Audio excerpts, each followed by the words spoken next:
मेरा fast story में आप सभी को स्वागत है। एपिसोड 1। अनाहिता ने बचाई एक अनजान इंसान की जान। एक घने जंगल में बहुत तेज तूफान के साथ बारिश हो रही थी। उसी बारिश के बीच एक लड़की एक बड़े से खंजर की मदद से लकड़ियां काट रही थी। वह बारिश में पूरी तरह से भीग चुकी थी। यह थी हमारी अनाहिता राठौर। पिछले 10 सालों से उसका उसके परिवार से कोई कांटेक्ट नहीं था। 10 सालों के बाद फाइनली उसने अपने पिता के परिवार यानी कि मल्होत्रा परिवार को ढूंढ निकाला था।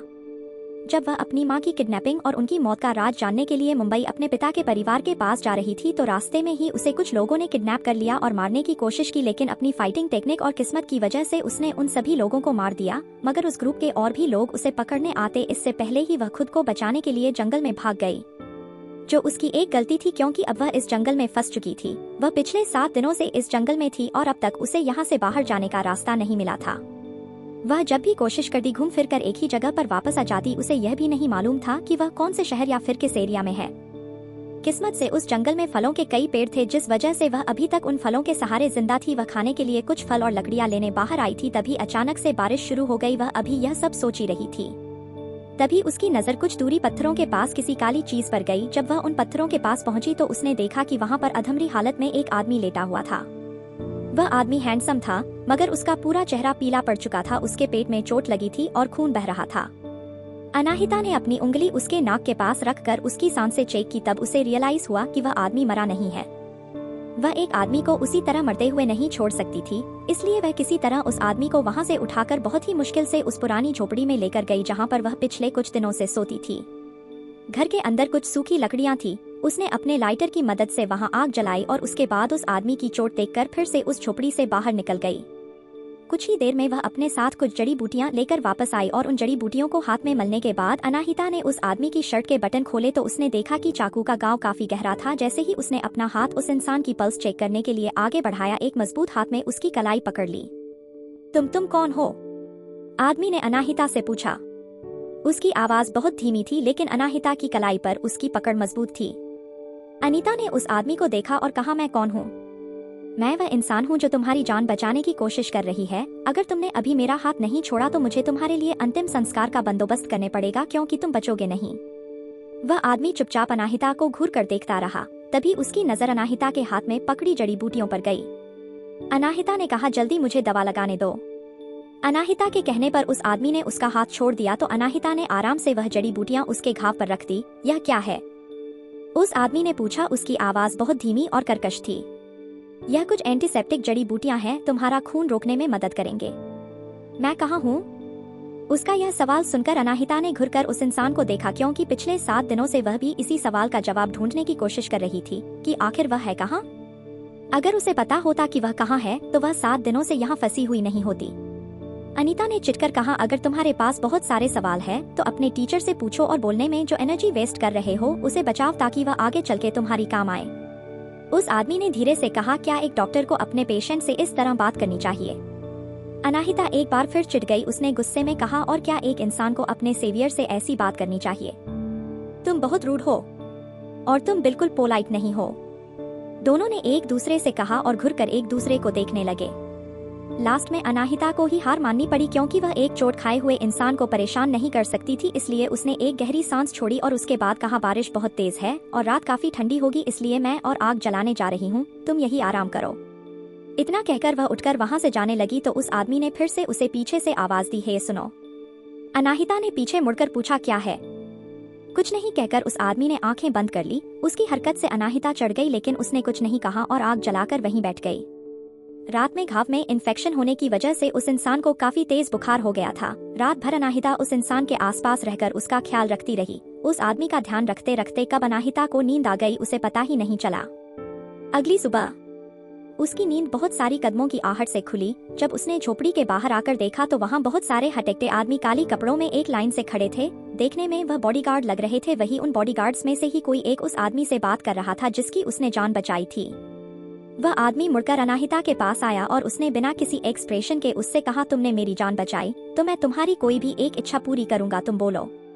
अनाहिता कुछ देर के लिए चुप हो गई और उसके बाद उसने कहा, तुम कितने रूड हो, मैंने तुम्हारी जान बचाई और तुमने एक बार भी थैंक यू नहीं कहा बल्कि कह रहे हो मैं तुम्हारी कोई भी इच्छा पूरी करूंगा। जीनी हो? जैसे ही अनाहिता ने यह बात कही तो सारे बॉडीगार्ड्स उसे हैरानी से देखने लगे, जैसे वह कोई आठवां अजूबा हो। लेकिन उस आदमी ने बिना किसी एक्सप्रेशन के कहा, अगर तुमने यह चांस मिस कर दिया तो तुम पछताओगी। अनाहिता को बहुत गुस्सा आ रहा था, मगर तभी उसे ख्याल आया कि वह बिना किसी की मदद की इस जंगल से नहीं निकल सकती, इसलिए उसने धीरे से कहा, मुझे इस जंगल से निकाल कर मेरे घर पहुंचा दो। इस बार उस आदमी ने हैरानी से अनाहिता को देखा और पूछा, बस इतना ही? तो और क्या मांगू मैं तुमसे? अनाहिता की एक ही इच्छा थी कि वह कैसे भी करके इस भूल भुलैया जंगल से बाहर निकल जाए। वह आदमी अमृता को ऐसे देख रहा था जैसे अनीता कोई पागल हो, लेकिन फिर उसने कुछ नहीं कहा और थोड़ी दूरी पर खड़े अपने हेलीकॉप्टर की तरफ बढ़ गया। अनाहिता भी उसके पीछे पीछे जाकर हेलीकॉप्टर में बैठ गई। 3 घंटे बाद वह लोग मुंबई के आसमान में थे। क्या ये वही जगह है? उस आदमी ने नीचे एक बंगले की तरफ इशारा करते हुए पूछा। मुझे लगता है अनाहिता के पास उसके बचपन की बहुत ही कम यादें थी, लेकिन उसने अपने देश से निकलने से पहले मल्होत्रा परिवार के बारे में इन्वेस्टिगेशन की थी। यह पहले राठौर परिवार का घर हुआ करता था, लेकिन अब इस घर के मालिक वह इंसान है जिसने बीते पिछले 10 सालों में कभी भी उसे खोजने की कोई कोशिश भी नहीं की। उसके पिता। नीचे ले चलो, उस आदमी ने ऑर्डर दिया तो पायलट ने जल्दी से जवाब दिया, यस सर। आगे कहानी में क्या होगा जानने के लिए सुनते रहिए mystery girl and rude hero, और कमेंट और लाइक जरूर कीजिए जिससे हमें प्रोत्साहन मिले। एपिसोड 2, बेइज्जती पर बेइज्जती। अब तक आपने पढ़ा कि अनाहिता जो अपने किडनैपर से बचने के लिए जंगल में भाग जाती है, जहां वह फंस जाती है, लेकिन अचानक ही एक दिन उसे एक आदमी घायल हालत में मिलता है, जिसकी जान बचाने के बाद वह आदमी उसे उस जंगल से बाहर निकलने में मदद करता है। अब आगे। वही मल्होत्रा हाउस में आज पूरा घर बहुत सुंदर तरीके से सजाया गया था। मल्होत्रा परिवार की बेटी मायरा मल्होत्रा का जन्मदिन था। मायरा, जिसने एक बहुत ही महंगी ब्रांड का लेटेस्ट सीजन ड्रेस पहनी थी, वह बहुत सारे लोगों से गिरी हुई थी जो सिर्फ उसकी चापलूसी करने में लगे हुए थे। मायरा, तुम्हारी ड्रेस कितनी खूबसूरत है। तुम्हें नहीं पता यह बहुत ही फेमस ब्रांड का सबसे नया एडिशन है। मैं तो इसे किराए पर भी नहीं अफोर्ड कर सकती, लेकिन मायरा ने खरीद लिया। मायरा, तुम्हारी डैड तुमसे कितना प्यार करते हैं। Happy birthday Myra. मैंने सुना है कि डायरेक्टर राघव रायचंद ने तुम्हें रोल ऑफर किया है। तुम तो बहुत पॉपुलर एक्ट्रेस बनने वाली हो। फेमस होने के बाद हमें भूल मत जाना। एंटरटेनमेंट इंडस्ट्री के बारे में फिक्र करने की जरूरत किसे है? मायरा तो वहाँ फन करने के लिए गई है। तुम्हें नहीं पता वह कौन है? वह मायरा मल्होत्रा है। उसे एक्टिंग करने की कोई जरूरत नहीं है। इसी तरह उसके आसपास खड़ी कई लड़कियां उसकी चापलूसी करते हुए उसकी तारीफें कर रही थी। मायरा को भी यह सब बहुत पसंद आ रहा था। दूसरों की अटेंशन पाना उसे बहुत अच्छा लगता था। उसने धीरे से कहा, थैंक यू सो मच, लेकिन मैं देख कर रहती हूँ कि केक आ रहा है या नहीं। इतना कहकर मायरा घर के अंदर चली गई और उसने अपनी मॉम अनीता, जो बाहर की तरफ जा रही थी, उन्हें एक कोने में ले गई और बहुत ही धीमी आवाज में पूछा, मॉम, क्या आपके वह आदमी अभी तक नहीं लौटे? आज मेरा 20वां जन्मदिन है और मैं नहीं चाहती कि लोगों को यह पता चले कि हमारे परिवार की एक और लड़की है जिसे ह्यूमन ट्रैफिकर्स ने किडनैप कर लिया है। अनीता ने बहुत ही प्यार और धीमी आवाज में अपनी बेटी को समझाते हुए कहा, अब तक तो कोई खबर नहीं मिली है, लेकिन चिंता मत करो, वह कभी वापस नहीं आ पाएगी। अगर वह उन लोगों से बच भी गई तो वह लोग उसे फिर से पकड़कर कहीं बेच देंगे, और वैसे भी गांव की वह अनपढ़ गवार लड़की कर ही क्या सकेगी। अपनी मोम की बात सुनकर मायरा ने हाँ मैं अपना सर हिलाया। उसे पूरा यकीन था कि वह गांव की गवार लड़की यहाँ वापस नहीं आ पाएगी और पूरी दुनिया को सिर्फ यही लगेगा कि मल्होत्रा खानदान की एक ही असली बेटी है। वो लोग अभी बात कर ही रहे थे, तभी एक हाउसकीपर जल्दी से वहां आई और उसने अनीता से कहा, bad news, Mrs Malhotra Singhania परिवार का एक हेलीकॉप्टर पीछे लोन में लैंड हुआ है। सिंघानिया परिवार का नाम सुनते ही मायरा की आंखों में चमक आ गई। उसने अपनी मॉम से पूछा, क्या आपको लगता है कि डैड ने रुद्राक्ष सिंघानिया को इनवाइट किया होगा? वही सिंघानिया सुनकर अनीता भी हैरान रह गई। भले ही मल्होत्रा परिवार का बिजनेस काफी अच्छा चल रहा था और वह लोग काफी अमीर भी थे, लेकिन सिंघानिया परिवार दुनिया की सबसे अमीर परिवारों में से एक था और रुद्राक्ष सिंघानिया ग्रुप ऑफ इंडस्ट्रीज का हायर था और मल्होत्रा परिवार की इतनी हैसियत नहीं थी कि वह लोग रुद्राक्ष सिंघानिया को उनकी बेटी की बर्थडे पार्टी में इन्वाइट कर सकें। उसे कहीं ना कहीं डर भी लग रहा था, क्योंकि रुद्राक्ष सिंघानिया को लोग बर्बादी का दूसरा नाम कहते थे, क्योंकि रुद्राक्ष सिंघानिया जिसे बर्बाद करने की सोच ले वह इस दुनिया से ही गायब हो जाता था। इसीलिए जब सिंघानिया परिवार का हेलीकॉप्टर उनके लोन में लैंड हुआ तो हाँ उसकी हाउसकीपर ने भी आकर अनीता से बैड न्यूज कहा। अनीता ने मन ही मन सोचा कि शायद रुद्राक्ष सिंघानिया को उनके साथ कोई बिजनेस डील करनी हो, इसलिए वह हाउसकीपर के साथ उस तरफ चली गई। अगर उनका किसी भी तरह का कोई रिश्ता सिंघानिया परिवार के साथ हो जाता था तो उन्हें जिंदगी भर किसी भी चीज की चिंता करने की जरूरत नहीं पड़ेगी। यही सोचकर दोनों माँ बेटी ने अपना मेकअप एक बार ठीक किया और लोन में चली गई। जब तक वह लोग वहाँ पहुँचे वहाँ पर पहले से ही पार्टी में इन्विटेड सभी अमीर लोग पहुँच चुके थे। जब मायरा वहाँ आई तो उसकी सारी सहेलियों ने जलन से उसे देखा। एक लड़की ने कहा, मायरा तुमने एक्चुअली सिंघानिया परिवार को इनवाइट किया है, तुम अमेजिंग हो। दूसरी लड़की ने कहा, मेरा तुमने मुझे इतनी इंपॉर्टेंट बात क्यों नहीं बताई? मैं तुम्हारी फ्रेंड हूँ, मैं तुम्हारे लिए एक बेस्ट मेकअप आर्टिस्ट सजेस्ट करती जिससे तुम और खूबसूरत लगती। उन सबकी बातें सुनकर मायरा घमंड से मुस्कुराई। उसने मन ही मन कहा, रुद्राक्ष सिंघानिया यहाँ मेरे लिए आए हैं तो मुझे मेकअप करने की क्या जरूरत है? जरूर पिछले महीने जो सिंघानिया परिवार की पार्टी हुई थी उसमें रुद्राक्ष ने मुझे देखा होगा और मैं उसे पसंद आ गई होंगी। मैं जल्दी ही मिसेस सिंघानिया बनने वाली हूँ। यह सब सोच ही रही थी, तभी हेलीकॉप्टर का डोर धीरे से खुला और सब लोगों हैरानी से उस तरफ देखने लगे। हेलीकॉप्टर में से एक 21 से 22 साल की लड़की उतरी जिसके कपड़े बुरी तरह से मैले और पुराने लग रहे थे। उसके चेहरे पर भी गंदगी लगी हुई थी, भी समझ नहीं पा रहा था कि वह असल में कैसी दिखती है। उसके बाल भी पूरी तरह से बिखरे हुए थे, ऐसा लग रहा था जैसे वह 1 महीने से नहाई नहीं हो। उस लड़की को देखकर सब लोग बुरी तरह से हैरान हो गए थे और मायरा की दोस्त जब तक चल रही थी वह मायरा को ऐसे देख रहे थे जैसे नजरों से ही मेहरा का मजाक उड़ा रहे हो।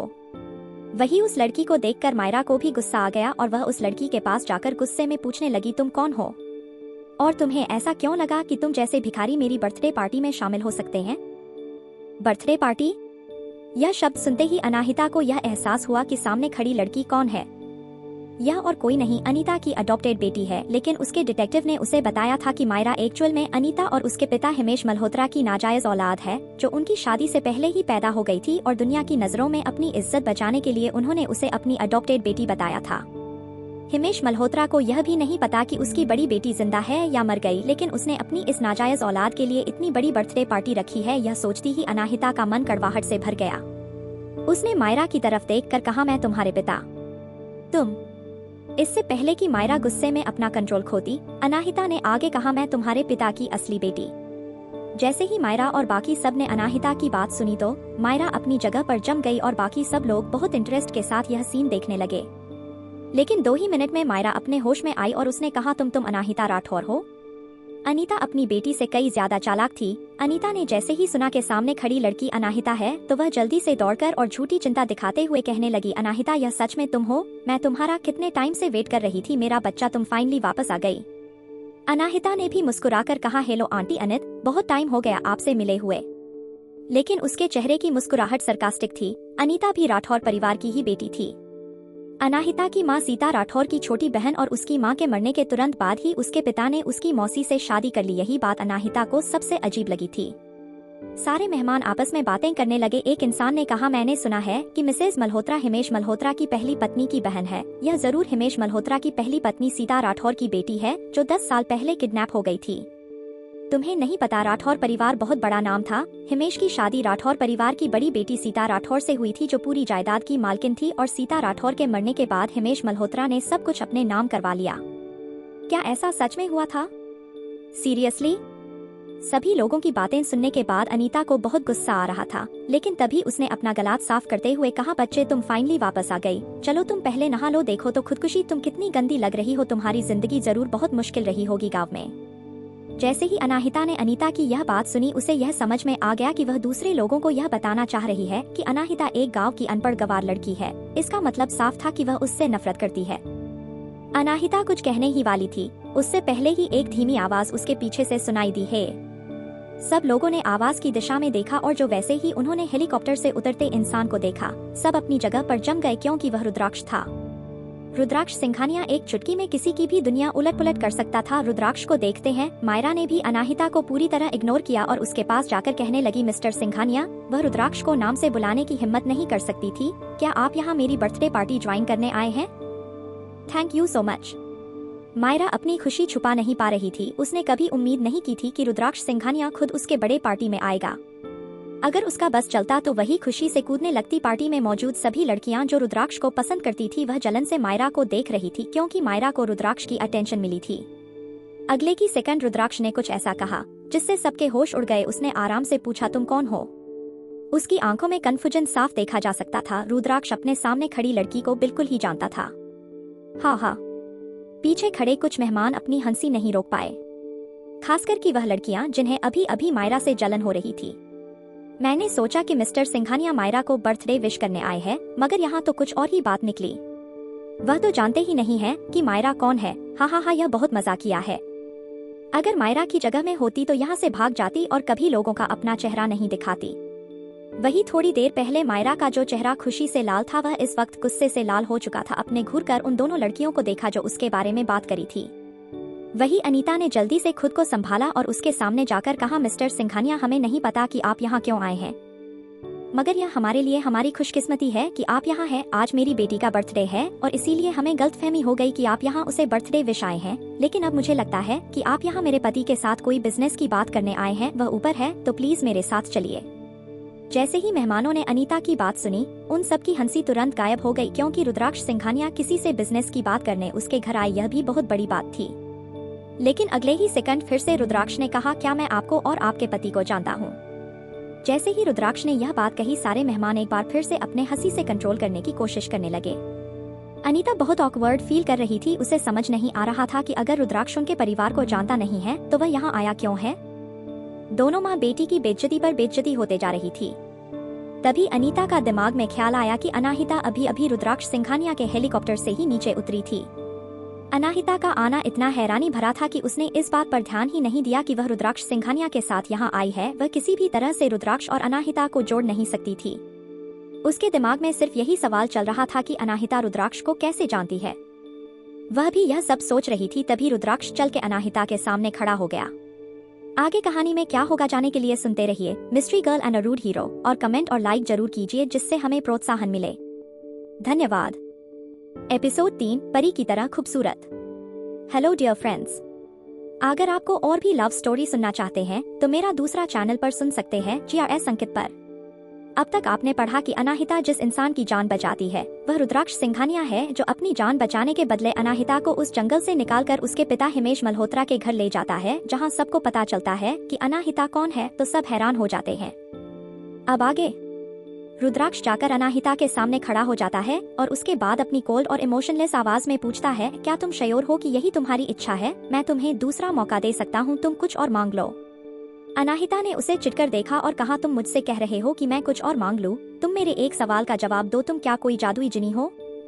रुद्राक्ष और अनाहिता तो बात कर रहे थे और वहीं खड़े सभी लोग हैरानी से उन दोनों को देख रहे थे।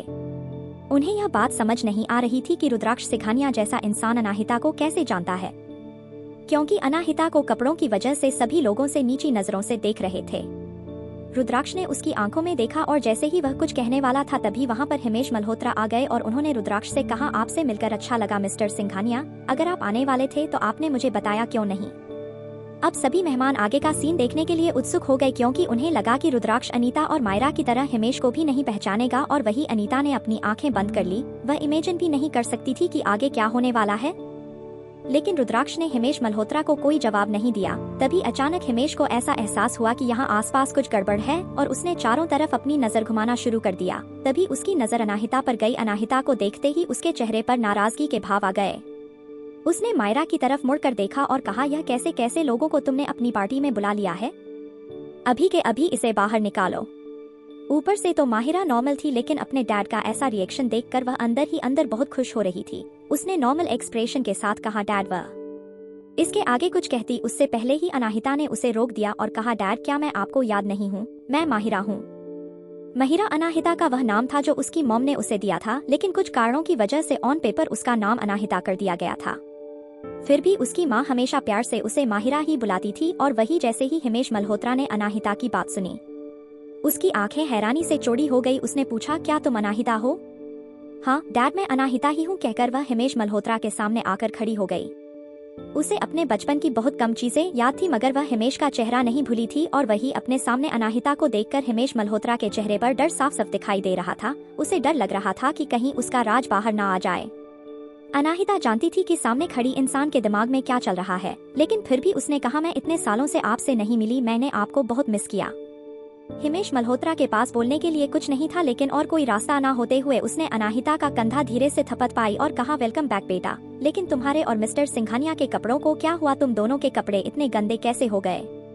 जैसे ही हिमेश ने यह बात कही, सभी मेहमानों का ध्यान रुद्राक्ष के कपड़ों पर गया। वह रुद्राक्ष के यहाँ आने से इतना हैरान थे कि उन्होंने उसके कपड़ों पर ध्यान ही नहीं दिया। मायरा भी कंफ्यूजन में उन दोनों को देखने लगी। उसने मन ही मन सोचा कि क्या इन दोनों के बीच कुछ चल रहा है, लेकिन तुरंत ही उसने अपने ख्याल को झटक दिया, क्योंकि रुद्राक्ष जैसा इंसान जो एक गांव की गवार लड़की के साथ इन्वॉल्व होगा वह कोई अंधा नहीं है। अभी कोई कुछ कहता उससे पहले ही अनीता आ गया है और उसने कहा, मुझे लगता है कि मिस्टर सिंघानिया ही अनाहिता को घर लेकर आए हैं।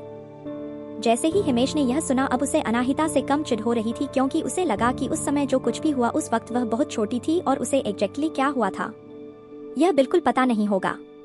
अब वह अनाहिता के जरिए रुद्राक्ष सिंघानिया तक पहुंचा सकता है, तो अनाहिता उसके लिए किसी लॉटरी की टिकट की तरह थी।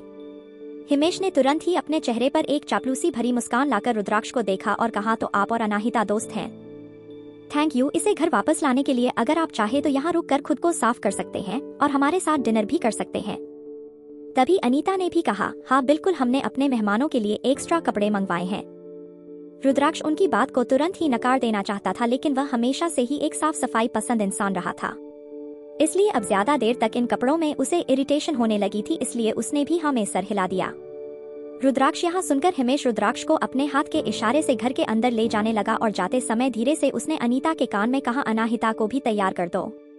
अनीता और हिमेश सालों से एक दूसरे के साथ थे, इसलिए वह जानती थी कि हिमेश क्या करना चाहता है। यह बात क्लियर है कि वो अनाहिता का इस्तेमाल करके सिंघानिया परिवार की गुड बुक्स में शामिल होना चाहता है, लेकिन उसे इस बात से बहुत चिढ़ रही थी। उसने मन ही मन कहा, सीता हमेशा मुझसे आगे रही और उसने हर वह चीज छीन ली जो मैं चाहती थी, लेकिन मैं कभी भी उसकी बेटी को अपनी बेटी से आगे नहीं निकलने दूंगी।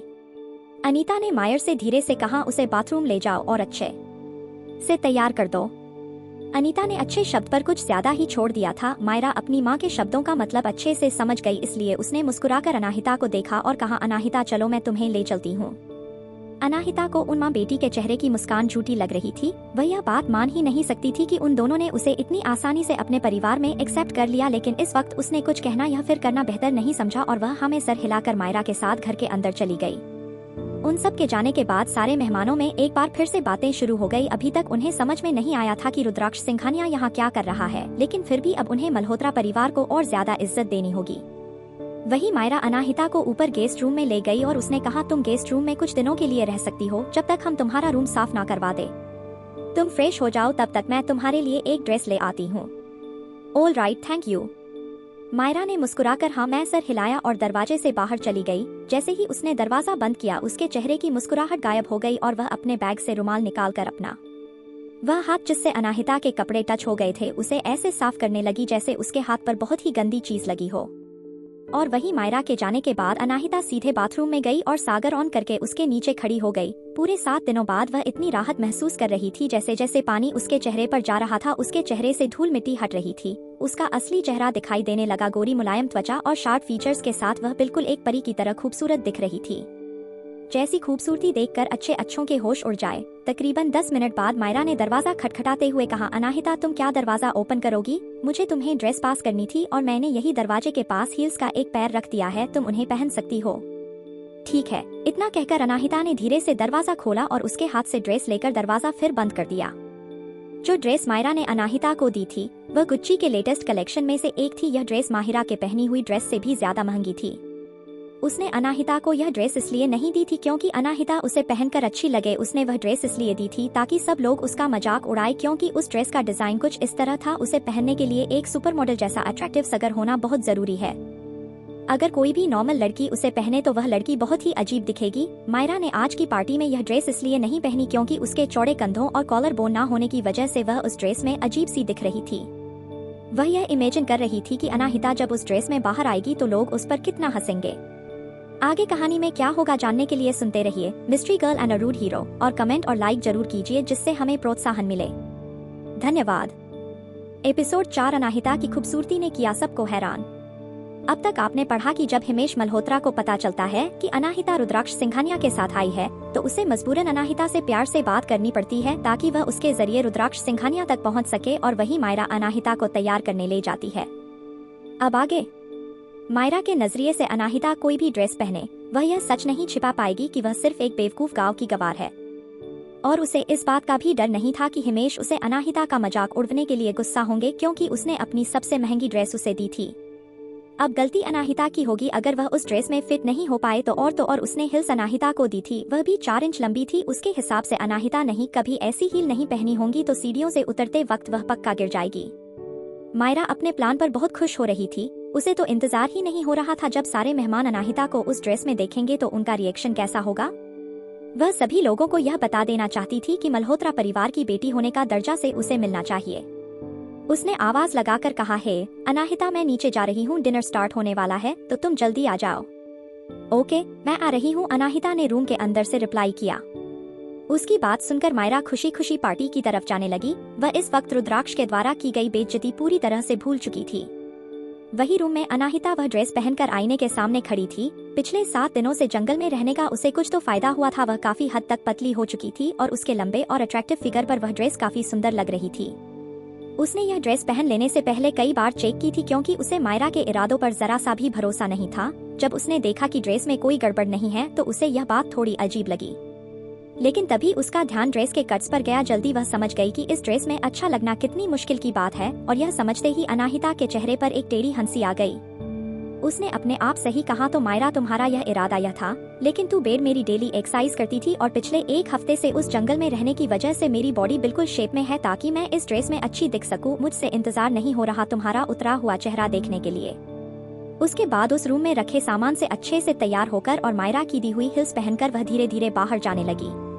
यह इतनी ऊंची थी कि अगर उसका थोड़ा सा भी ध्यान बटा वह गिर सकती थी। वहीं दूसरी तरफ नीचे पार्टी फिर से एक बार शुरू हो चुकी थी। स्टेज पर खड़ी मायरा लोगों से कुछ कह रही थी और सभी मेहमान अपने हाथ में अपनी ड्रिंक लिए उसकी बातें सुन रहे थे। रुद्राक्ष भी वही एक कोने में खड़ा था। वह इस बर्थडे पार्टी में जरा सा भी इंटरेस्टेड नहीं था और ना ही यहाँ आसपास खड़े लोगों से मिलने जुलने में उससे कोई इंटरेस्ट था। बस वह यहाँ इसलिए रुका हुआ था ताकि वह उसकी जान बचाने वाली लड़की अनाहिता को एक बार जाने से पहले बाय बोल सके, क्योंकि अनाहिता ने बिना किसी स्वार्थ के और बिना यह जाने कि वह कौन है उसकी मदद की थी, उसकी जान बचाई थी।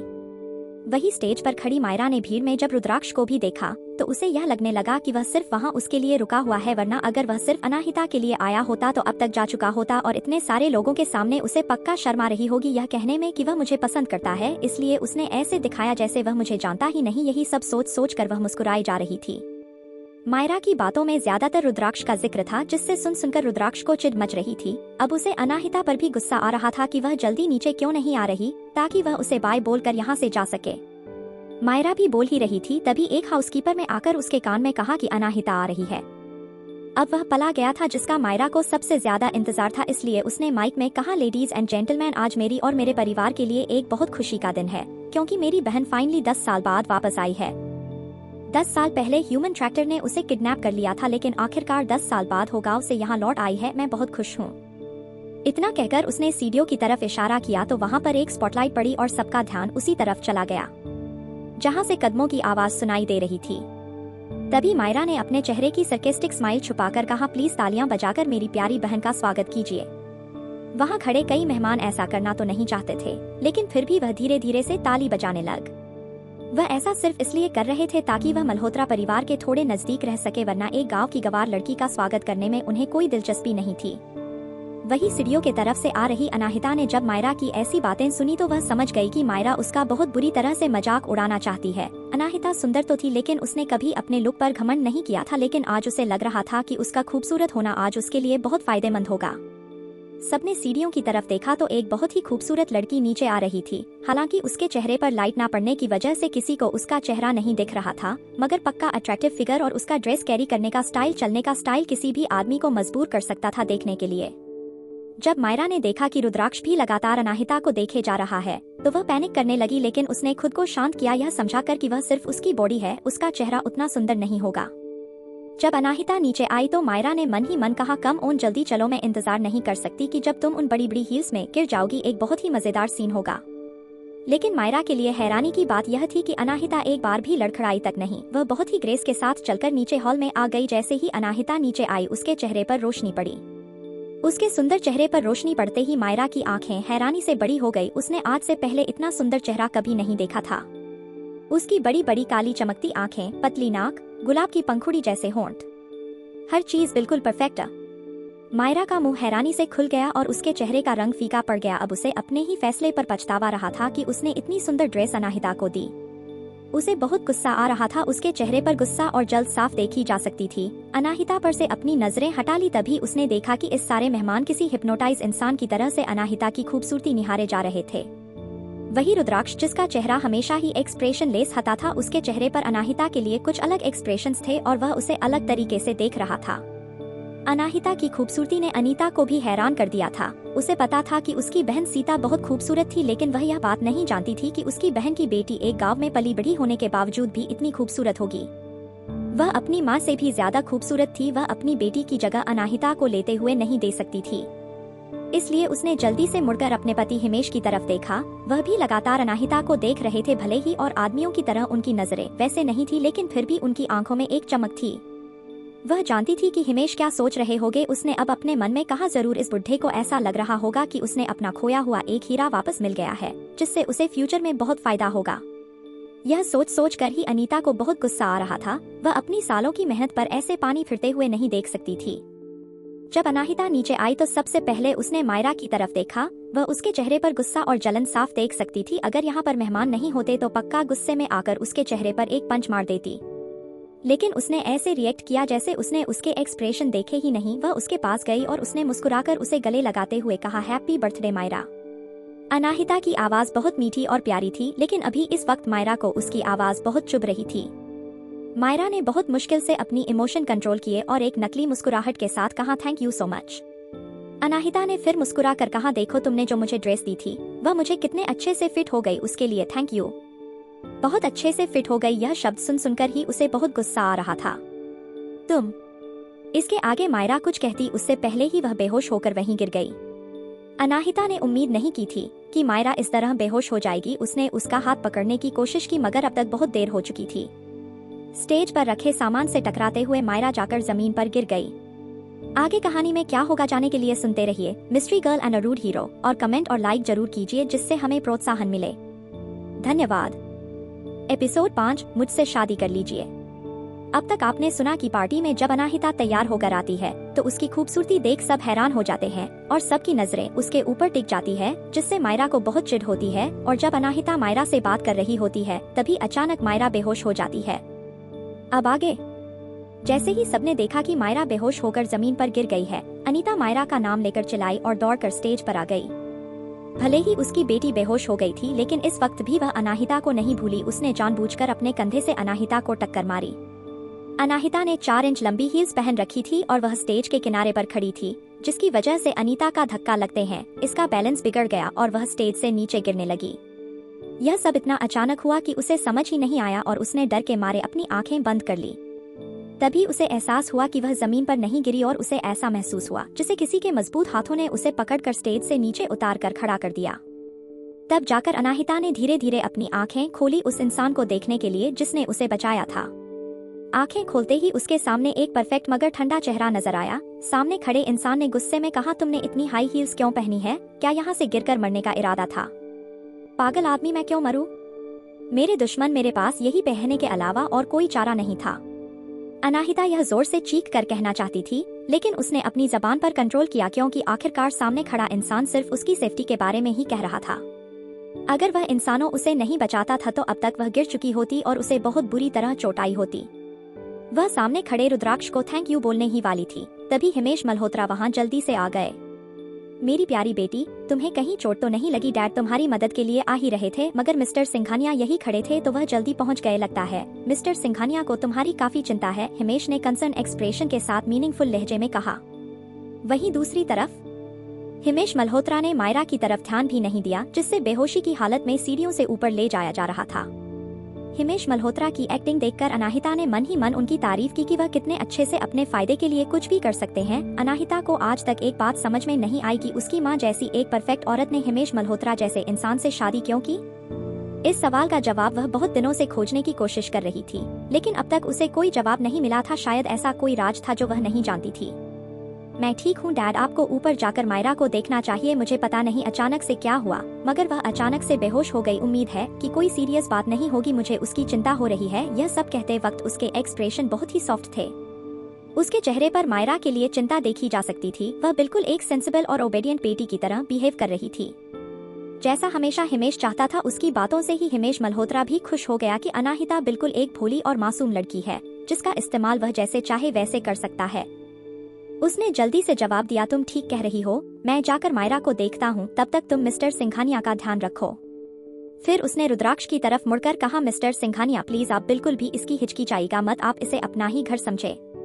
हिमेश मल्होत्रा की बात सुनते ही रुद्राक्ष की भौहें सिकुड़ गई। उसने मन ही मन सोचा कि मैं इसे अपना ही घर समझो, क्या मल्होत्रास को लगता है कि हम सेम लेवल पर हैं? उसने हिमेश मल्होत्रा को देखा, लेकिन वह चुप ही रहा और उसने कुछ कहा नहीं।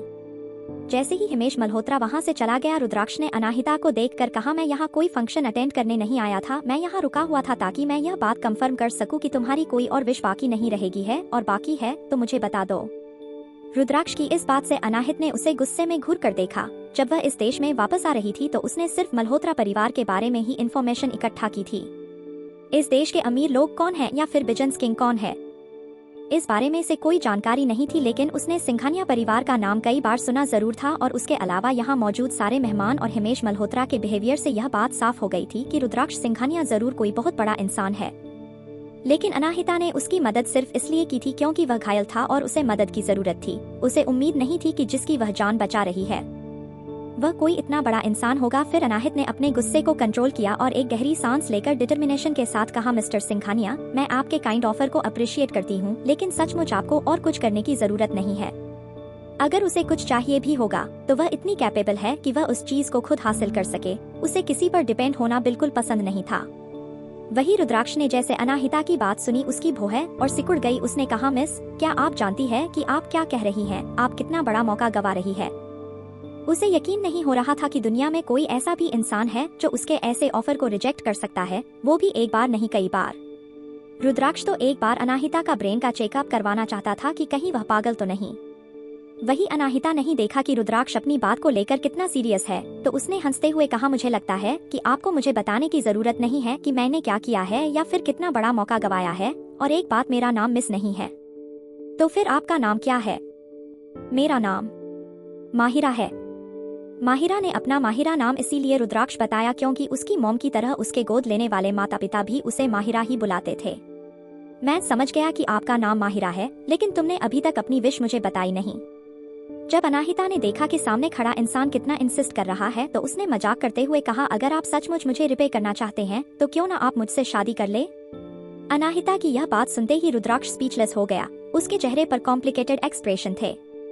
जैसे ही अनाहिता ने देखा कि माहौल थोड़ा टेंस हो रहा है तो उसने उसे समझाते हुए कहा, मैं सिर्फ मजाक कर रही थी, आप उस बात को भूल जाइए, आपको इस बात को सीरियसली लेने की बिल्कुल जरूरत नहीं है। मैं यह कर सकता हूँ, अचानक से रुद्राक्ष ने कहा। रुद्राक्ष की बात सुनते ही अनाहिता पूरी तरह से हैरान हो गई। क्या? आप क्या कर सकते हैं? रुद्राक्ष ने बिल्कुल शांत और बिना एक्सप्रेशन के चेहरे के साथ जवाब दिया, मैं तुम्हारी इच्छा पूरी कर सकता हूँ, मैं तुमसे शादी कर लूंगा, लेकिन उसके लिए मुझे अपने परिवार से पहले डिस्कस करना होगा, मैं इसका फैसला अकेले नहीं ले सकता। होल्ड ऑन, अनाहिता की है रानी से आंखें बड़ी हो गई थी। उसने रुद्राक्ष को समझाते हुए कहा, आपने मेरी बातों को सीरियसली नहीं लिया, राइट? मैंने कह दिया आपसे कि मैं मजाक कर रही थी। वेल, कभी कभी लोग अपने असली इमोशंस कह देते हैं और उसके बाद उसे छुपाने के लिए कह देते हैं कि वह मजाक कर रहे थे। बट मैं सचमुच मजाक ही कर रही थी, मैं अपने बिल्कुल भी इंटरेस्टेड नहीं हूँ। अनाहिता आपकी बात सुनकर रुद्राक्ष ने 2 मिनट तक उसे देखा और पूछा, क्यों? इंडिया की कोई भी लड़की मुझसे शादी करने का सपना देखती है, लेकिन उन लड़कियों में मैं शामिल नहीं हूँ। कोई बात नहीं, मैं तुम्हें अपना जवाब बाद में दे दूंगा, मुझे अभी जाना है। इतना कहकर रुद्राक्ष मुड़कर वहां से चला गया। अनाहिता के मजाक को सच मानकर रुद्राक्ष के पीछे पीछे उसके बॉडीगार्ड भी जो वहां साइड में वेट कर रहे थे वह भी उसके पीछे पीछे जाने लगे। हे रुक जाइए मिस्टर सिंघानिया, मुझे आपसे बात करनी है, अनाहिता ने रुद्राक्ष के पीछे जाते हुए कहा। लेकिन वह रुद्राक्ष तक पहुंच पाती उससे पहले ही बॉडीगार्ड ने उसका रास्ता रोक लिया और कहा, सॉरी मैम, आप वहां नहीं जा सकती, लेकिन मुझे उन्हें बहुत इंपॉर्टेंट बात बतानी है। लेकिन बॉडीगार्ड ने अनाहिता को जाने नहीं दिया, यह उनकी ड्यूटी थी। वह रुद्राक्ष के परमिशन के बगैर किसी को भी उसके नजदीक नहीं जाने देते थे, इसीलिए किसी में भी इतनी हिम्मत नहीं थी कि वह रुद्राक्ष के करीब भी जा सके।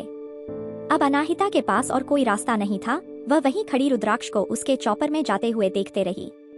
उसे इस वक्त बहुत इरिटेशन हो रही थी कि उस आदमी में सचमुच उसके मजाक को सीरियसली ले लिया। लेकिन जल्दी ही उसकी ये टेंशन गायब हो गई क्योंकि उसे लगा कि उसकी तरह रुद्राक्ष ने भी उसे मजाक किया। जिस लड़की ने उसकी जान बचाई, सिर्फ उसका एहसान चुकाने के लिए आज के जमाने में कौन शादी करेगा, और वह भी रुद्राक्ष सिंघानिया जैसा इंसान।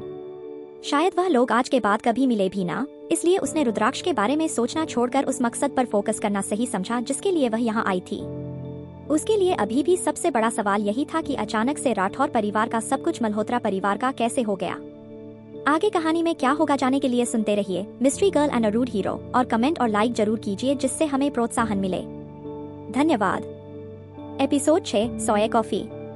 अब तक आपने सुना कि मायरा के बेहोश हो जाने के बाद सब उसे देखने चले जाते हैं और अनाहिता और रुद्राक्ष आपस में बातें कर रहे होते हैं, तो अचानक ही मजाक में अनाहिता यह कह देती है कि उसका एहसान उतारने के लिए रुद्राक्ष उससे शादी कर ले, जिस बात को रुद्राक्ष सीरियसली ले लेता है और वहाँ से चला जाता है। अब आगे अनाहिता भी गहरी सोच में ही थी। तभी कुछ सोशलिटी ने आकर उसे अप्रोच किया और बहुत ही फ्रेंडली होकर बातें करने लगी। मिस मल्होत्रा, आप एक बहुत ही अच्छी इंसान लगती है, क्या हम दोस्त बन सकते हैं? मिस मल्होत्रा, आपका फिगर सचमुच कितना सुंदर है, क्या तुम मुझे कुछ फिटनेस टिप्स दोगी? हमें एक दूसरे से कांटेक्ट नंबर चेंज करने चाहिए। अब जब तुम इस शहर में हो तो हम लोग दोस्ती बढ़ा सकते हैं। वह सारी औरतें और लड़कियां बहुत ही फ्रेंडली दिख रही थी और उन्हें देखकर लग रहा था कि वह सचमुच अनाहिता से दोस्ती करने में बहुत इंटरेस्टेड है। लेकिन अनाहिता आसानी से उनकी असली इरादों को समझ गई, लेकिन उसने ऐसे नाटक किया जैसे उसे समझ में नहीं आया और हाँ, मैं सर हिलाते हुए इनोसेंट एक्सप्रेशन के साथ कहा, श्योर, नए दोस्त बनाकर मुझे भी बहुत खुशी होगी। उसके इतना कहते ही सभी औरतों ने उसे घेर लिया और उससे बातें करने लगी। और वहीं दूसरी तरफ ऊपर कमरे में फाइनली मायरा को होश आ गया। जब उसने आंखें खुली तो उसने देखा उसकी मॉम अनीता बहुत ही परेशान थी। उसका हाथ टाइटली पकड़ के वहाँ बैठी हुई थी, लेकिन उसके पिता हिमेश मल्होत्रा वहाँ होकर भी वहाँ नहीं थे। उन्हें देखकर ऐसा लग रहा था कि उन्हें मायरा की कोई चिंता नहीं है, जिसे देखकर मायरा को बहुत गुस्सा आया। उसने मन ही मन कहा, यह सब उस अनाहिता के वजह से हो रहा है, उसकी वजह से ही डैड अब मुझ पर इतना ध्यान नहीं दे रहे। और यह सोच सोच कर ही अचानक से उसकी आंखों में आंसू आ गए। उसने बहुत ही धीमी आवाज में कहा, मॉम, बच्चे तुम फाइनली होश में आ गई, रो मत, तुम रो क्यों रही हो? अनीता ने उसके आंसू पोंछते हुए प्यार से कहा। जैसे ही हिमेश मल्होत्रा ने देखा कि मायरा को होश आ गया है, उसे जल्दी से नीचे जाना ठीक लगा। उसने कहा, बाहर अभी भी बहुत सारे मेहमान हैं, इसलिए मैं जाकर उन्हें अटेंड करता हूँ, मायरा तुम आराम करो। इससे पहले कि वह दोनों माँ बेटी उसकी बात का कोई जवाब देते, हिमेश मल्होत्रा मुड़े और वहाँ से चले गया। जैसे ही कमरे का दरवाजा बंद हुआ, मायरा अपने गुस्से पर कंट्रोल नहीं कर पाई। उसने अपने पास रखा तकिया दरवाजे पर मारा और कहा, मॉम डैड को देखिए, उन्हें अब मेरी कोई फिक्र नहीं है, मैं उस अनाहिता को छोड़ूंगी नहीं। अनीता को भी इस वक्त बहुत गुस्सा आ रहा था। आज उसकी प्यारी बेटी का जन्मदिन था, लेकिन अनाहिता ने सारी अटेंशन अपनी तरफ खींच ली थी।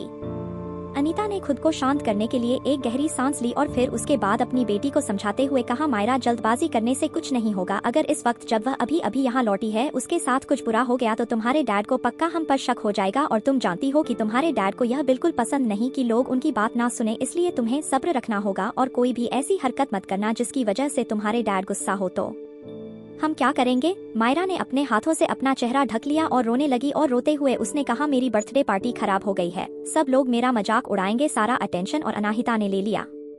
उसकी बात सुनकर अनीता कुछ कहने वाली थी, तभी घर की एक हाउसकीपर जिसका नाम मैरी था, उसने डोर नॉक किया और रूम के अंदर आई। उसके हाथ में एक एनवेलप था और वह काफी खुश लग रही थी। उसने खुशी से कहा, मेरे पास एक बहुत अच्छी न्यूज है मिसेज मल्होत्रा, और मिस, सुनते ही आप खुश हो जाएंगे। मायरा इस वक्त कुछ भी सुनने में इंटरेस्टेड नहीं थी, इसलिए उसने कहा, कोई भी बात मुझे खुश नहीं कर सकती, सब चीजें खराब हो गई है। आज का दिन मेरी जिंदगी का सबसे खराब दिन था। पहले अनाहिता के आने की वजह से उसकी अटेंशन छिन गई और उसके बाद वह सभी मेहमानों के सामने बेहोश हो गई, जिसकी वजह से सब लोग उसका मजाक उड़ाएंगे। लेकिन अनाहिता ने खुद को शांत रखा और मैरी से पूछा, तुम किस गुड न्यूज की बात कर रही थी और तुम्हारे हाथ में क्या है? मैरी चलकर उनके पास आई और उसने खुशी से एक्सप्लेन किया, मैडम, अभी अभी मिस के नाम से एक डॉक्यूमेंट्स आया जो मैंने रिसीव किया और इस पर क्राउन कॉफी एकेडमी का सिंबल है। क्या सचमुच? अनीता ने कहा और मैरी के हाथों से वह एनवेलप ले लिया। उस एनवेलप को खोलकर उसके अंदर के पेपर को पढ़ने के बाद उसने मायरा का हाथ पकड़कर एक्साइटेड होते हुए कहा, मायरा यह सचमुच एक अच्छी खबर है, तुम सोशलाइट कॉफी कंपटीशन में फर्स्ट आई हो। सोशलाइट कॉफी कंपटीशन एक ऐसा कंपटीशन था जो दुनिया भर के मशहूर बैरिस्टर्स, वह लोग जो कॉफी बनाने में एक्सपर्ट होते हैं, के द्वारा ऑर्गेनाइज किया जाता था और इस कंपटीशन का विनर को सोया कॉफी का ब्रांड एम्बेसडर चुना जाता था। सोया कॉफी जो सिंघानिया ग्रुप के अंदर आती थी। इस कंपटीशन में भाग लेना अभी कोई आसान बात नहीं थी, लेकिन जब अनीता ने सुना कि उसकी बेटी ने यह कंपटीशन जीत लिया है तो वह 7वें आसमान पर थी। उसके लिए इससे बड़ी खुशी की बात हो ही नहीं सकती थी। और वही जब मायरा ने अपनी मॉम को इतना एक्साइटेड देखा तो उसने उसके हाथ से वह डॉक्यूमेंट्स लिया और उसे पढ़ा। उस लेटर में उसे कंपटीशन जीतने के लिए बधाइयां दी गई थी और उसके अलावा उसे बेंगलुरु में होने वाले एक अवार्ड सेरेमनी को भी अटेंड करना था, जो वहां एक 5 स्टार होटल में होने वाला था। परंपरा के अनुसार रुद्राक्ष वहां पर खुद आकर सोया कॉफी के एम्बेसडर का नाम पर्सनली अनाउंसर करेगा और उसे अवार्ड भी खुद देगा। जैसे ही मायरा ने यह सोचा वह बहुत खुश हो गई। अपने चेहरे पर एक बड़ी सी मुस्कान लेकर अनीता ने कहा, मैं श्योर हूँ कि बर्थडे पार्टी में तुमने जरूर मिस्टर सिंघानिया के ऊपर अच्छा इंप्रेशन छोड़ो होगा और उस दिन जब अवार्ड सेरेमनी में तुम मिस्टर सिंघानिया मिलोगी तो जब वह तुम्हें विनर के तौर पर देखेंगे तो वह तुमसे और इम्प्रेस हो जाएंगे। मायरा ने अपने हाथ में पकड़े पेपर को कसकर पकड़ते हुए एक्साइटेड होकर कहा, एग्जैक्टली मॉम, मिस्टर सिंघानिया को मैं जरूर याद होगी और जब मैं इतनी बड़ी कॉफी ब्रांड की एम्बेसडर बन जाऊंगी तो जो लोग भी आज मेरे बारे में कुछ गलत बोल रहा है उन सबका मुंह बंद हो जाएगा। बात सिर्फ इतनी सी नहीं थी कि वह फिर से सेंटर ऑफ अट्रैक्शन बन जाएगी, लेकिन मायरा को यह भी उम्मीद थी कि वह रुद्राक्ष का दिल भी जीत लेगी। अनीता भी बहुत खुश थी। उसने खुशी में अपने पास रखे पर्स से एक नोटों की गड्डी निकाली और मैरी को देते हुए कहा, यह तुम्हारा इनाम है इतनी अच्छी खबर हमें देने के लिए। लेकिन मैरी ने मना करते हुए कहा, मिसेज मल्होत्रा, मैं यह नहीं रह सकती, मैंने तो सिर्फ यह डॉक्यूमेंट्स लाकर आपको दिया है, यह पैसे बहुत ज्यादा है। अनीता ने जबरदस्ती वह पैसे उसके हाथ में देते हुए कहा, यह पैसे भले ही बहुत ज्यादा है लेकिन जो तुमने हमें खबर दी है वह और भी खुशी वाली थी और उसके अलावा मुझे तुम्हारी किसी और चीज में मदद भी चाहिए।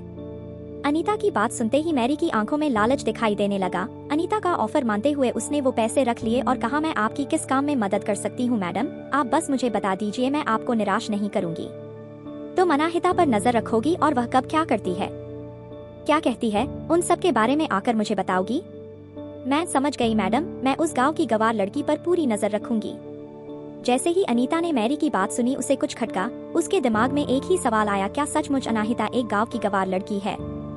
अनीता खुद को यह सोचने से रोक नहीं पाई कि हो सकता है कि जो आंखों से देख रहा है वह सच ना हो, क्योंकि जिन लोगों को उसने अनाहिता को मारने के लिए भेजा था वह अभी तक वापस नहीं आए हैं और उनमें से एक इंसान का अनीता के पास फोन भी आया तो उसने कहा था कि अनाहिता को वह लोग एक घने सुनसान जंगल में छोड़ आए हैं। उसे नहीं पता था कि उस घने जंगल से अनाहिता रुद्राक्ष के साथ कैसे वापस लौटी। लेकिन अभी के सारे हालातों को देखते हुए अनीता को अब लगने लगा था कि उसे अनाहिता के बारे में डिटेल इन्वेस्टिगेशन करवानी होगी। जैसे अनाहिता इतने सालों से थी कहाँ और उसने इन सालों में किया क्या। एक लड़की जो कई सालों से गांव में पली बड़ी है उसका इतना क्लासी ऑरा और स्टाइल होना पॉसिबल नहीं था। यह सब सोचकर अनीता ने मायरा से कहा, मायरा मुझे लगता है कि जितनी अनाहिता ऊपर से सिंपल दिखती है उतनी सिंपल वह है नहीं, इसलिए जब तक मैं कोई अच्छा सा प्लान नहीं बना लेती तुम कुछ भी गड़बड़ नहीं करोगी। अभी हमें शांत रहना होगा ताकि कुछ टाइम में हम उसके बारे में अच्छे से जान जाए। ठीक है मोम, मैं समझ गई, मायरा ने तो कह दिया था, लेकिन उसने अपनी मोम की बातों को ज्यादा सीरियसली नहीं लिया था क्योंकि उसके हिसाब से अनाहिता के पास सिर्फ उसकी माँ की वजह से खूबसूरती थी, उसके अलावा कुछ भी नहीं। वह गांव की गवार लड़की थी और ऐसी लड़की से उसे डरने की क्या जरूरत है। जरूरी तो नहीं कि खूबसूरती के साथ साथ अनाहिता ने अपनी मॉम से तेज दिमाग भी लिया हो और उसे अपने आप पर इतना भरोसा था कि अनाहिता उसके सामने कभी नहीं टिक पाएगी। मायरा आर्ट में बहुत अच्छी थी जिसकी वजह से आसपास के लोगों में उसकी रिप्रेशन काफी अच्छी थी, उसने काफी कुछ अचीव किया था। लेकिन इन सब अचीवमेंट के पीछे लाखों रुपए लगाए गए थे जिससे अलग अलग क्लासेस और ट्रेनिंग लेने के बाद उसने यह चीजें सीखी थी। कुछ सोचकर उसने अपनी मॉम से कहा, मॉम मेरे पास एक आइडिया है, मैं इस अवार्ड सेरेमनी में अनाहिता को भी अपने साथ ले जाऊंगी ताकि वहां जाकर उसे अपनी औकात पता चल जाए और वह यह समझ जाए कि वह कभी मेरी बराबरी नहीं कर पाएगी। उसकी बात सुनकर अनीता ने कुछ देर सोचा और उसकी बात मानते हुए कहा, श्योर, चलो तुम्हारे डैड को यह बात बता देते हैं और जब उन्हें पता चलेगा कि तुमने कितना बड़ा कंपटीशन जीता है तो वह समझ जाएंगे कि उनकी प्यार के लायक कौन सी बेटी है। वह माँ बेटी की जोड़ी यही सोच सोच कर खुश हो जा रही थी कि कैसे अवार्ड फंक्शन सबके सामने वह अनाहिता की बेइज्जती करेंगे। वैसे भी सिर्फ खूबसूरती के दम पर वह इन हाई सोसाइटी में अपनी जगह नहीं बना पाएगी। आगे गाने में क्या होगा जाने के लिए सुनते रहिए mystery girl and a rude hero और कमेंट और लाइक जरूर कीजिए जिससे हमें प्रोत्साहन मिले। धन्यवाद। एपिसोड 7, मायरा का प्लान उसी पर भारी पड़ा। अब तक आपने सुना कि मायरा होश में आने के बाद अनाहिता पर बहुत गुस्सा करती है। तभी घर की हाउसकीपर मैरी से उसे पता चलता है कि वह सोशलाइट कॉफी कंपटीशन जीत चुकी है। उसके बाद मायरा और अनीता मिलकर अनाहिता को बेइज्जत करने का प्लान बनाते हैं। अब आगे, जैसे ही मायरा को पता चला कि वह सोशलाइट कॉफी कंपटीशन जीत चुकी है उसका मूड अपने आप ही ठीक हो गया। अपने आप को ठीक करने के बाद वह अनीता के साथ वापस नीचे चली गई। नीचे जाने के बाद मायरा चारों तरफ देखने लगी और रुद्राक्ष को ढूंढ रही थी, लेकिन रुद्राक्ष ना कहीं भी दिखाई नहीं दे रहा था। तभी उसे वहां पर एक लड़की दिखी जो अक्सर ही उसे अच्छे से बात करती थी। उसने उससे पूछा, क्या तुमने मिस्टर सिंघानिया को देखा? मिस्टर सिंघानिया तो काफी देर पहले ही चले गए। उसकी बात सुनकर मायरा ने पूछा, क्या उन्होंने जाने से पहले कुछ कहा था? कुछ सोचकर उस लड़की ने कहा, वह तुम्हारी बहन से बातें कर रहे थे। उनके आसपास बहुत सारे बॉडीगार्ड थे जो उनके आसपास किसी को भी जाने नहीं दे रहे थे, इसलिए मैं उनकी बातें नहीं सुन पाई, मगर वह जाते समय ज्यादा खुश नहीं लग रहे थे। जैसे ही मायरा ने सुना कि रुद्राक्ष जाते समय ज्यादा खुश नहीं लग रहा था, उसके चेहरे पर चमक आ गई और उसने पूछा, तुम्हारा इस बात से मतलब क्या है? मुझे पूरी बात तो नहीं पता, मगर अंत में मिस्टर सिंघानिया तुम्हारी बहन से कुछ कहकर वहाँ से चले गए। उनके जाने के बाद तुम्हारी बहन भी पीछे पीछे गई उनसे बात करने के लिए, मगर मिस्टर सिंघानिया का बॉडीगार्ड ने उन्हें रोक दिया। इसका मतलब अनाहिता और मिस्टर सिंघाना इतने भी क्लोज नहीं है, मायरा ने कहा। तो उस लड़की ने उसकी हाँ में हाँ मिलाते हुए कहा, ऑफ कोर्स ऐसे ही बात है, और भले ही तुम्हारी बहन कितनी भी खूबसूरत क्यों न हो, वह है तो एक गांव की गवार लड़की, और सिंघानिया परिवार का स्टेटस क्या है वह तुम जानती हो। तो ऐसा कैसे हो सकता है कि एक गांव की अनपढ़ गवार लड़की का उनके साथ कोई कनेक्शन हो? वह इस लायक है ही नहीं पूरे शहर में, या फिर कह दो पूरे इंडिया में सिर्फ तुम ही हो जो मिस्टर सिंघानिया के लिए परफेक्ट है। उस लड़की ने मायरा को खुश करने के लिए कहा और उसका दाव सही भी लगा। उसकी बातें सुनकर मायरा बहुत खुश हो गई और उसने कहा, तुम मुझे बहुत अच्छी लगी, मैं अपने डैड से बात करूंगी ताकि तुम्हारी फैमिली को सपोर्ट करें और तुम्हारे बिजनेस को आगे बढ़ाने में मदद करें। यह तो बहुत अच्छी बात है, थैंक यू मायरा। मायरा उस लड़की से बात कर ही रही थी, तभी वहाँ पर खड़ी दो औरतों की बातें उसे सुनाई दी जो उसका मजाक उड़ा रही थी। एक लेडी ने कहा, मुझे नहीं पता था कि मायरा में इतनी हिम्मत है, कितना बड़ा तमाशा होने के बाद भी वह नीचे वापस आ गई। वह तो अपनी बहन की खूबसूरती देखकर इतना जलने लगी और गुस्सा हो गई कि वह बेहोश हो गई। उसकी बात सुनकर दूसरी औरत ने कहा, एग्जैक्टली, अगर मैं उसकी जगह होती तो मैं कम से कम 3 सालों के लिए अपने घर में छुप जाती और किसी के भी सामने नहीं आती जब तक लोग इस इंसिडेंट को भूल नहीं जाते। उनकी बात सुनकर मायरा गुस्से में लाल हो गई। वह जाकर उन दोनों औरतों को अच्छा सबक सिखाना चाहती थी और उन्हें कुछ भी बोलने से रोक देना चाहती थी, लेकिन दुनिया के सामने उसकी स्वीट और एक प्यारी लड़की वाली इमेज ऐसा करने से खराब हो सकती थी। शहर में जल्दी एक ऐसा कंपटीशन होने वाला था जिसमें उसके अच्छे मैनर और व्यवहार के तौर पर उसे पॉइंट मिलते और उसे वह कंपटीशन किसी भी कीमत पर जीतना था। अभी उसके लिए सबसे ज्यादा मायने रखता था वह था अनाहिता को सबक सिखाना। अगर वह अनाहिता को यहाँ से वापस भगा देती है तो कोई भी उसकी लाइमलाइट नहीं छीन पाएगा और यह लोग अपने आप ही उसके बारे में गॉसिप करना बंद कर देंगे। यह सोचते ही मायरा के दिमाग में एक खतरनाक प्लान ने जन्म लिया। वह जल्दी से जल्दी अनाहिता को बर्बाद कर देना चाहती थी और अपनी मॉम की बात मानकर वह वेट बिल्कुल नहीं कर सकती थी। क्या पता इस वक्त में अनाहिता क्या कर दे। धीरे धीरे पार्टी खत्म हो गई। सारे मेहमानों के जाने के बाद हाउसकीपर्स ने घर साफ कर दिया और सब अपने अपने कमरों में चले गए। अनाहिता के लिए भी एक रूम तैयार करवा दिया गया था। हिमेश मल्होत्रा ने उसे एक ऐसा रूम दिया था जिसमें एक खूबसूरत सी बालकनी जहां से बहुत ही सुंदर नजारा दिखाई देता था। हिमेश मल्होत्रा का ऐसा व्यवहार साफ दर्शा रहा था कि उनके के लिए कितनी जरूरी है। हालांकि अनाहिता जानती थी कि उसका होना या ना होना हिमेश मल्होत्रा के लिए कोई मायने नहीं रखता, लेकिन हिमेश मल्होत्रा उसे बर्दाश्त कर रहे हैं क्योंकि अनाहिता के जरिए वह कई फायदे हासिल कर सकते हैं। और इस वक्त अनाहिता ने यह भी नोटिस किया कि एक हाउसकीपर पार्टी से ही उसके ऊपर नजर रखे हुए हैं। फ्रेश होने के बाद अनाहिता सोने जाना ही वाली थी, लेकिन वह इस वक्त काफी अलर्ट थी क्योंकि वह जानती थी कि इस घर के लोग इतनी आसानी से उसे नहीं छोड़ने वाले थे। कोई ना कोई जरूर उसके खिलाफ कोई प्लान बना रहा होगा। वहीं मायरा के रूम में मायरा इधर उधर टहल रही थी। वह बस यही सोच रही थी कि कैसे अपने प्लान को अंजाम दे। तभी उसे कुछ ख्याल आया और उसने किसी से कहकर मैरी को ऊपर बुलवाया। जैसे ही मैरी मायरा के रूम में पहुंची उसने पूछा, मिस मायरा, मैं आपकी कैसे मदद कर सकती हूँ? अनीता से इतने सारे पैसे मिलने के बाद मेरी काफी खुश थी और उसे यह भी उम्मीद थी कि अगर उसने इन दोनों माँ बेटी को उसी तरह खुश रखा तो उसे आगे भी और पैसे मिल सकते हैं। क्या तुमने उस गवार लड़की पर नजर रखी? क्या तुम्हें ऐसा कुछ महसूस हुआ जो अनयूजुअल हो? मायरा ने पूछा तो मैरी ने ना में सिर हिलाते हुए कहा, पार्टी खत्म होने के बाद वो लड़की और सर स्टडी रूम में गए थे बात करने के लिए, और जब वह स्टडी रूम से बाहर ही तो उसके हाथ में एक एटीएम कार्ड था। जरूर सर ने उस लड़की को पॉकेट मनी के तौर पर पैसे खर्च करने के लिए दिए होंगे और उसके बाद वह लड़की अपने कमरे में चली गई और उसके बाद बाहर नहीं आई। मैरी की बात सुनने के बाद मायरा गुस्से और जलन से भर गई। खर्च के लिए उसे जो भी पैसे चाहिए होते थे वह हमेशा थी उसकी मॉम ही देती थी। वह जानती थी कि उसके पिता हिमेश मल्होत्रा कितने कंजूस नेचर के हैं। यह उसके लिए बहुत ही हैरानी की बात है कि उन्होंने पहले ही दिन अनाहिता को एटीएम कार्ड दे दिया। इस बात से अनाहिता को बर्बाद करने का मायरा का इरादा और पक्का हो गया।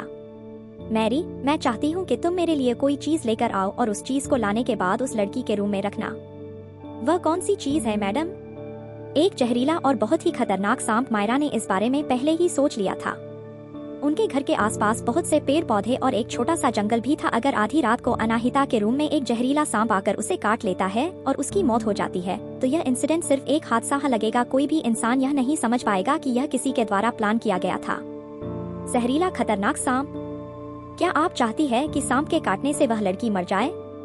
जब मैरी ने यह बात पूछी तो उसके हाथ डर की वजह से कांप रहे थे। भले ही मायरा और अनीता के कई बुरे कामों में उसने साथ दिया था, लेकिन आज से पहले उसकी वजह से किसी की मौत नहीं हुई थी। क्या कोई प्रॉब्लम है? और क्या तुम यह नहीं करने वाली?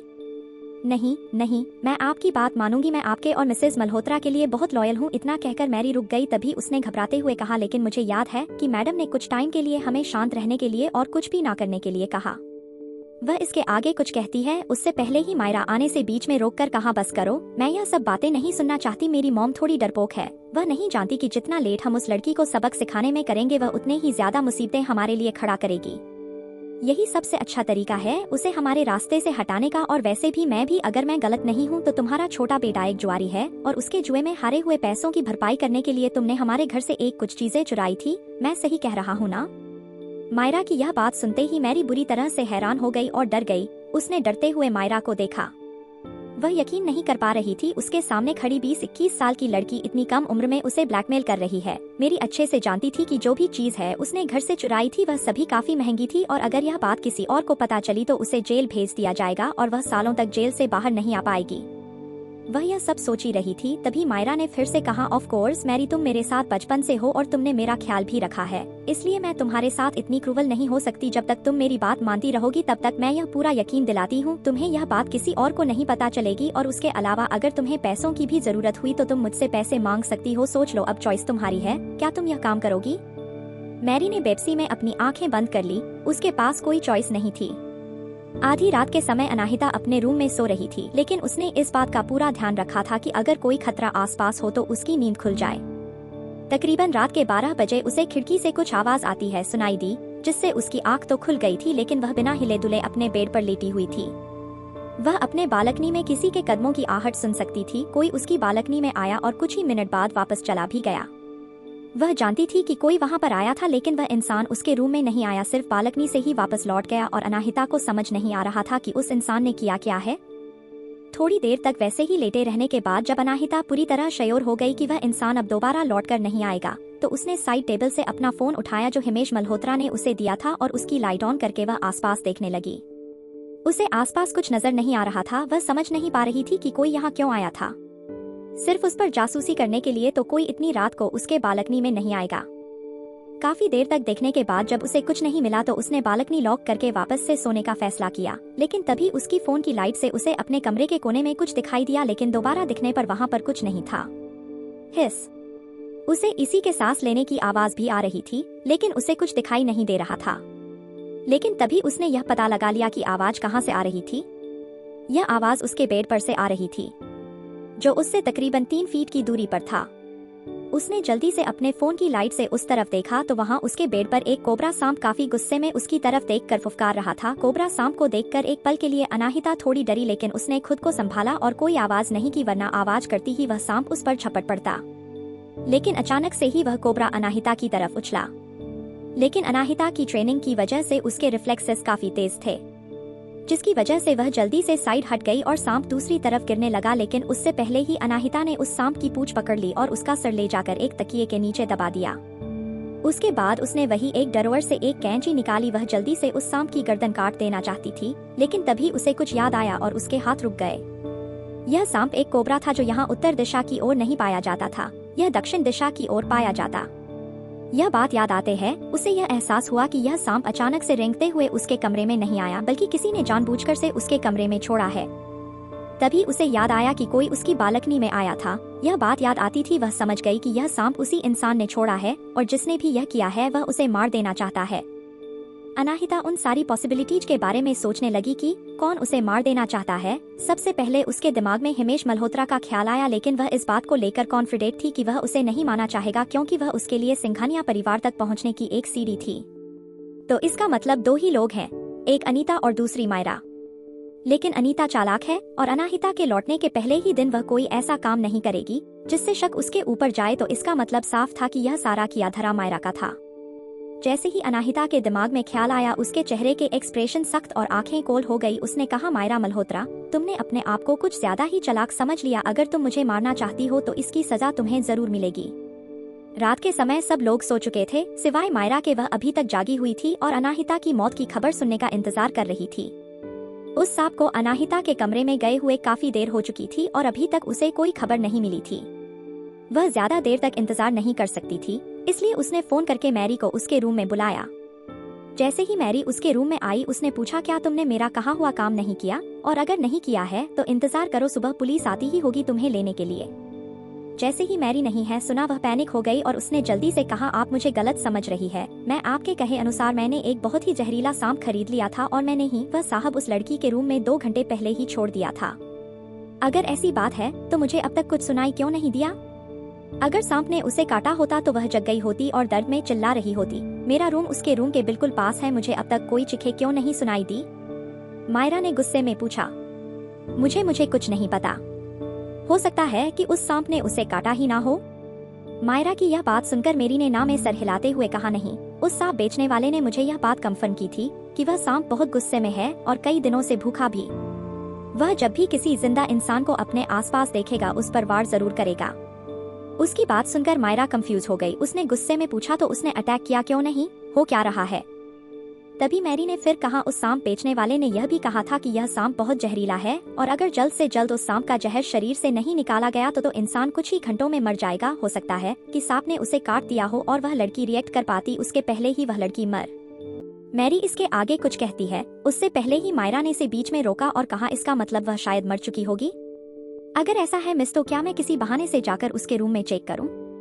मायरा ने अपना हाथ हिलाते हुए कहा, उसकी कोई जरूरत नहीं है। अगर तुम उसके रूम में गई तो सारा शक तुम पर चला जाएगा और उसके अलावा अगर वह जिंदा हुई तो उसे टाइम पर हॉस्पिटल ले जाने की वजह से वह बच भी सकती है। मैं तुमसे कहूंगी कि तुम जाओ और सो जाओ। हम रात गुजरने का इंतजार करते हैं, तब तक तो लड़की पक्का मर जाएगी और कल सुबह उसके कमरे में उसकी लाश मिलेगी। मैरी ने हाँ मैं सर हिलाते हुए कहा, यू आर राइट मिस, सुबह तक तो पक्का मर जाएगी और उसके बाद भगवान भी उसे जिंदा नहीं कर पाएंगे। मैरी की बात सुनकर मायरा बहुत खुश हो गई। उसके एक्सप्रेशन से साफ पता चल रहा था कि वह कितनी एक्साइटेड है। खुशी के मारे उसने अपने गले से एक डायमंड का पेंडेंट निकाल कर मैरी को दे दिया और कहा, तुमने बहुत अच्छा काम किया, यह तुम्हारा रिवॉर्ड है और अगर तुम्हें और कुछ भी चाहिए हो तो तुम बेझिझक मुझसे मांग सकती हो। थैंक यू मैम, मैरी ने खुशी से कहा। जो अनाहिता को मारने का उसके मन में गिल्ट और डर था वह निकलेश को देखते ही गायब हो गया। ठीक है, फिर तुम जाओ, सो जाओ और मैं भी आजाद बहुत अच्छे ही नींद सोएंगी, मायरा ने कहा तो मैरी उसके रूम से चली गई। उसने मन में पहले ही सोच लिया था कि कल सुबह उसकी बहन की लाश देखने के बाद उसे कैसे रिएक्ट करना है और उसके अंतिम संस्कार पर कितना रोना है। उसे अपनी एक्टिंग स्किल्स पर बहुत भरोसा था कि अनाहिता की लाश पर इतनी अच्छी सी रोएगी कि सबको यकीन दिला देगी कि वह अपनी बहन से कितना प्यार करती थी। यही सब सोचकर वह मुस्कुराते हुए बेड पर लेट गई और लाइट्स बंद कर दी। थोड़ी देर में वह गहरी नींद में सो गई। उसे बहुत ही अच्छा सपना आ रहा था। उसके सपने में अवार्ड सेरेमनी वाले दिन रुद्राक्ष के टैलेंट से इतना इम्प्रेस हो गया कि उसने सबके सामने उससे शादी करने की अनाउंसमेंट कर दी और उसके बाद रुद्राक्ष से शादी करके वह हमेशा खुशी खुशी रहने लगी। वह यही सपना देखकर नींद में मुस्कुराई जा रही थी, इस बात से अनजान कि इस वक्त कोई उसके बालकनी में आ गया है। 1 घंटा और बीत गया। सब लोग अपने कमरे में आराम से सो रहे थे, तभी उन्हें एक जोरदार चीज सुनाई दी। क्या हो गया है? क्या हुआ? मुझे नहीं पता, मैंने सिर्फ एक चिक सुनी। जल्दी चलो, लगता है यह ठीक मिस मायरा के रूम से आई है, सारे हाउसकीपर ने एक दूसरे से कहा और वह लोग तेजी से दौड़कर मायरा रूम की तरफ भागे। भगवान का शुक्र था कि मायरा ने अपना रूम ब्लॉक नहीं किया था, इसलिए सारे हाउसकीपर जल्दी से उसके रूम का दरवाजा खोलकर अंदर चले गए। जब वह लोग अंदर गए तो अंदर का नजारा देखकर बुरी तरह डर गए, क्योंकि मायरा अपने बेड पर लेटी हुई थी और उसके मुंह से झाग आ रहा था। उसका चेहरा पूरा नीला हो गया था। उसे देखकर लग रहा था कि किसी भी वक्त उसकी जान चली जाएगी। लेकिन कुछ ही सेकंड में उन लोगों ने अपना होश संभाला। एक हाउसकीपर दौड़कर मायरा के पास जाने ही वाली थी, तभी किसी ने पीछे से चिल्लाकर कहा, वेट, वहां पर मत जाओ, वह सांप अभी भी मिस मायरा के पास ही है, वह तुम्हें काट लेगा। इतना सुनते ही वह हाउसकीपर रुक गई। आगे कहानी में क्या होगा जाने के लिए सुनते रहिए mystery girl and a rude hero, और कमेंट और लाइक जरूर कीजिए जिससे मैं प्रोत्साहन मिले। धन्यवाद। एपिसोड 8, मायरा खतरे से बाहर। अब तक आपने सुना कि पार्टी खत्म होने के बाद मायरा हाउसकीपर मैरी के साथ मिलकर अनाहिता के कमरे में एक जहरीला सांप छोड़ देती है, मगर वक्त रहते अनाहिता को सांप के बारे में पता चल जाता है और वह बच जाती है। और तभी आधी रात को सबको मायरा की चीख सुनाई देती है। अब आगे, जैसे ही उस हाउसकीपर ने यह कहा कि सांप अभी भी मायरा के पास है, तो सारे उस हाउसकीपर के हाथ के दिशा में देखने लगे, जहाँ पर कोबरा सांप अपना फन फैलाकर बैठा था और फुफकार रहा था। उस सांप को देखकर सारे नौकर डर गए और कांपने लगे। यहाँ खतरा है, भागो यहाँ से कहकर सारे हाउसकीपर रूम से बाहर भाग गए। सभी हिमेश और अनीता भी मायरा के रूम में आ गए। उन्होंने देखा सांप अभी भी वहीं बैठा गुस्से में फुफकार रहा था। सांप को देखकर हिमेश मल्होत्रा 2 कदम पीछे हट गए कि कहीं सांप उन्हें काट ना ले, और वही अनीता का चेहरा पीला पड़ गया। वह चिल्लाने लगी, यहाँ हो क्या रहा है? उस सांप को कोई भगा क्यों नहीं रहा? खड़े खड़े तमाशा मत देखो, उस सांप को मारो वरना मेरी बेटी मर जाएगी। अनीता की बात सुनकर सारे हाउसकीपर्स एक दूसरे को देखने लगे, लेकिन कोई भी आगे जाने के लिए तैयार नहीं था। इतने खतरनाक और जहरीले सांप से लड़ना मुश्किल था और कोई भी अपनी जान खतरे में नहीं डालना चाहता था। अब तक मैरी भी वहां पहुंच गई थी और डर के मारे कांप रही थी। उसने मन ही मन कहा, मैंने तो यह सब उस लड़की के कमरे में छोड़ा था, यह सब यहाँ कैसे पहुंचा? अब क्या होगा? जब वह पहले सांप को लेकर यहाँ आ रही थी तभी उसकी डर के मारे हालत खराब थी, जबकि उस वक्त सांप एक बॉक्स में पूरी तरह से बंद था। लेकिन अब वह पहले से भी ज्यादा डरी हुई थी, क्योंकि वह जानती थी कि वह सांप कितना जहरीला है। मैरी को यह भी पता था कि अगर मायरा को जल्दी हॉस्पिटल नहीं ले जाया गया तो सांप जहर से उसकी मौत हो जाएगी। जब अनीता ने देखा कि कोई भी सांप को हटाने के लिए आगे नहीं बढ़ रहा तो वही हिमेश के पास गई और रोते हुए कहने लगी, डियर प्लीज जाकर उस सांप को मार दो, वह हमारी बेटी की जान ले लेगा। हिमेश मल्होत्रा भी बाकियों की तरह डरा हुआ था और वह सांप के नजदीक नहीं जाना चाहता था, लेकिन घर के नौकरों के सामने वह अपनी इज्जत भी नहीं गंवाना चाहता था। अगर इस वक्त डर के मारे उसने मायरा को नहीं बचाया तो सब लोग उस पर हंसेंगे, इसलिए मजबूरी में उसे जाना ही था। आगे बढ़ने के लिए जैसे उसने अपना कदम बढ़ाया, उसे एक आवाज सुनाई दी, डेढ़ इतनी रात को आप लोग सब यहाँ क्या कर रहे हैं? हिमेश ने मुड़कर देखा तो वहाँ पर नींद से बोझिल आंखों के साथ अनाहिता खड़ी थी। उसे देखकर लग रहा था कि वह अभी ही उठी है। तुम्हारी बहन के रूम में एक जहरीला सांप है, उसने तुम्हारी बहन को काट दिया है, जिसके बाद वह बेहोश हो गई है। मुझे उसे बचाना होगा, हिमेश मल्होत्रा ने जवाब दिया।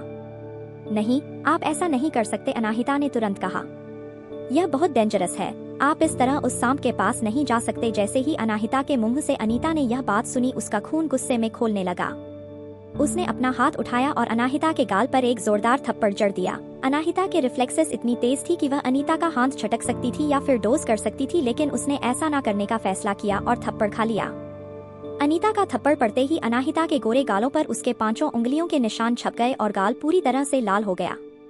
क्यों बिच, तुम मेरी बेटी को मार डालना चाहती हो, है ना? अभी के अभी ऐसे चली जाओ, मुझे तुम्हारी यह मनहूस शक्ल देखनी ही नहीं है। मोहन, इसे निकाल कर बाहर फेंको, अनीता ने गुस्से में चिल्लाते हुए कहा। मोहन अंकल वहाँ पर बहुत पहले से काम करते थे, जब अनाहिता छोटी थी तब से ही, और वह अनाहिता के साथ कुछ गलत नहीं कर सकते थे। इसलिए उन्होंने उम्मीद से हिमेश मल्होत्रा की तरफ देखा कि शायद वह अनाहिता को बचाएंगे। इससे पहले कि हिमेश मल्होत्रा कुछ सोच पाते या बोल पाते, उससे पहले ही अनाहिता ने रोते हुए कहा, डैड मुझे सिर्फ आपकी फिक्र थी, वैसे भी आप हेड ऑफ द फैमिली है। अगर आपको कुछ हो गया तो हम क्या करेंगे? अभी अभी तो मैं आपसे मिली हूँ, मैं आपको खोना नहीं चाहती थी। अनाहिता ने इतने मासूमियत और ईमानदारी से कहा कि हिमेश मल्होत्रा का दिल पिघल गया। उसने खुद से ही कहा, यह ठीक कह रही है, मैं हेड ऑफ द फैमिली हूँ, सबका ख्याल मुझे ही रखना है। अगर मुझे कुछ हो गया तो इन लोगों का क्या होगा? सिर्फ मेरी प्यारी बेटी ही मेरे बारे में अच्छा सोच रही है और उसे मेरी चिंता है, बाकी सब तो मुझे मारने पर तुले हुए हैं। जैसे ही यह ख्याल हिमेश मल्होत्रा का दिमाग में आया, उसने गुस्से में घुरकर अनीता को देखा और डांटते हुए कहा, तुमने उसे मारा क्यों? उसे सिर्फ मेरी सेफ्टी की चिंता थी, मगर यह लड़की मेरी मायरा को। इसके आगे अनीता कुछ कहती उससे पहले ही अनाहिता ने उसे बीच में रोकते हुए कहा, आंटी अनीता, अगर आप मेरे बारे में ऐसा सोचती हैं तो मैं अभी अपने एक्शन से यह प्रूव कर दूंगी कि मैं सिर्फ अपनी बहन का भला चाहती हूँ और मेरे होते हुए उसे कुछ नहीं होगा। इतना कहकर अनाहिता ने 1 मिनट के हाथ में पकड़े डंडे को लिया और सांप की तरफ आगे बढ़ने लगी। उसके चेहरे पर डर और घबराहट बिल्कुल नहीं थी। मोहन अंकल, जिन्हें अनाहिता की चिंता थी, उन्होंने चिल्लाकर कहा, संभाल के बेटा, वह सांप बहुत जहरीला है। अनाहिता को आगे बढ़ता देख हिमेश मल्होत्रा के चेहरे पर भी घबराहट आ गई, क्योंकि मायरा के मुकाबले अनाहिता उनके लिए ज्यादा कीमती थी। वह उसे खोने का रिस्क नहीं ले सकते थे, इसलिए उसने उसे रोकने की कोशिश करती है कहा, अनाहिता मत जाओ। लेकिन अनाहिता ने उनकी बात नहीं सुनी और आगे सांप की तरफ बढ़ गई। जैसे ही अनाहिता सांप के करीब पहुंची, उसे काटने के लिए सांप उछाला। इस बार अनाहिता ने पहली बार की तरह झटके से सांप को दूर नहीं फेंका, बल्कि उसने ऐसा दिखाया जाए उसे काफी मुश्किल हुई और अपनी हाथ में पकड़ी स्टिक से कोबरा पर वार किया, जिससे वह सांप और गुस्से में आ गया। उस सांप को और गुस्से में देखकर सब लोग इतना डर गए कि वह लोग कमरे के बाहर जाकर यह सब देखने लगे। अब सबकी नजरों में अनाहिता एक बहुत ही अच्छी और महान लड़की बन गई थी, जो अपनी बहन की जान बचाने के लिए अपनी जान खतरे में डाल चुकी थी। तकरीबन 15 से 20 मिनट की जद्दोजहद के बाद अनाहिता ने फाइनली सांप को पकड़ लिया था। वैसे तो यह काम उसके लिए बहुत आसान था, मगर उसने ऐसा दिखाया जैसे उसे बहुत मुश्किल हुई है। सांप को पकड़ने के बाद उसने कहा, मुझे कैंची या फिर चाकू लाकर दीजिए। यह चाकू लीजिए, मोहन अंकल ने कहा और अनाहिता के हाथ में एक तेज धार वाले चाकू पकड़ा दिया। चाकू लेकर अनाहिता ने बहुत ही सावधानी से उसे सांप के जहरीले दांत निकाल दिया। उसके एक्सप्रेशन से ऐसा लग रहा था जैसे वह इस वक्त बहुत डरी हुई है। सांप के दांत निकालने की वजह से सब शांत हो गया और वहीं रखे एक्सबॉक्स में अनाहिता ने उस सांप को बंद कर दिया। जैसे ही अनाहिता ने सांप को बॉक्स में बंद किया, हिमेश मल्होत्रा उसके पास आए और पूछा, बेटा तुम ठीक हो ना? यह पूछते ही अनाहिता के आंखों से आंसू बहने लगी और वह जाकर हिमेश मल्होत्रा के गले लग गई। डैड, मैं बहुत डर गई थी।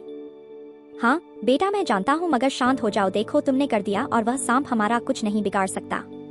आप यहाँ हैं तो मुझे डरने की जरूरत नहीं है डैड, मगर आप मेरी चिंता छोड़िए। अभी हमें मायरा को हॉस्पिटल ले जाना होगा, अनाहिता ने पूरे डिटर्मिनेशन के साथ कहा।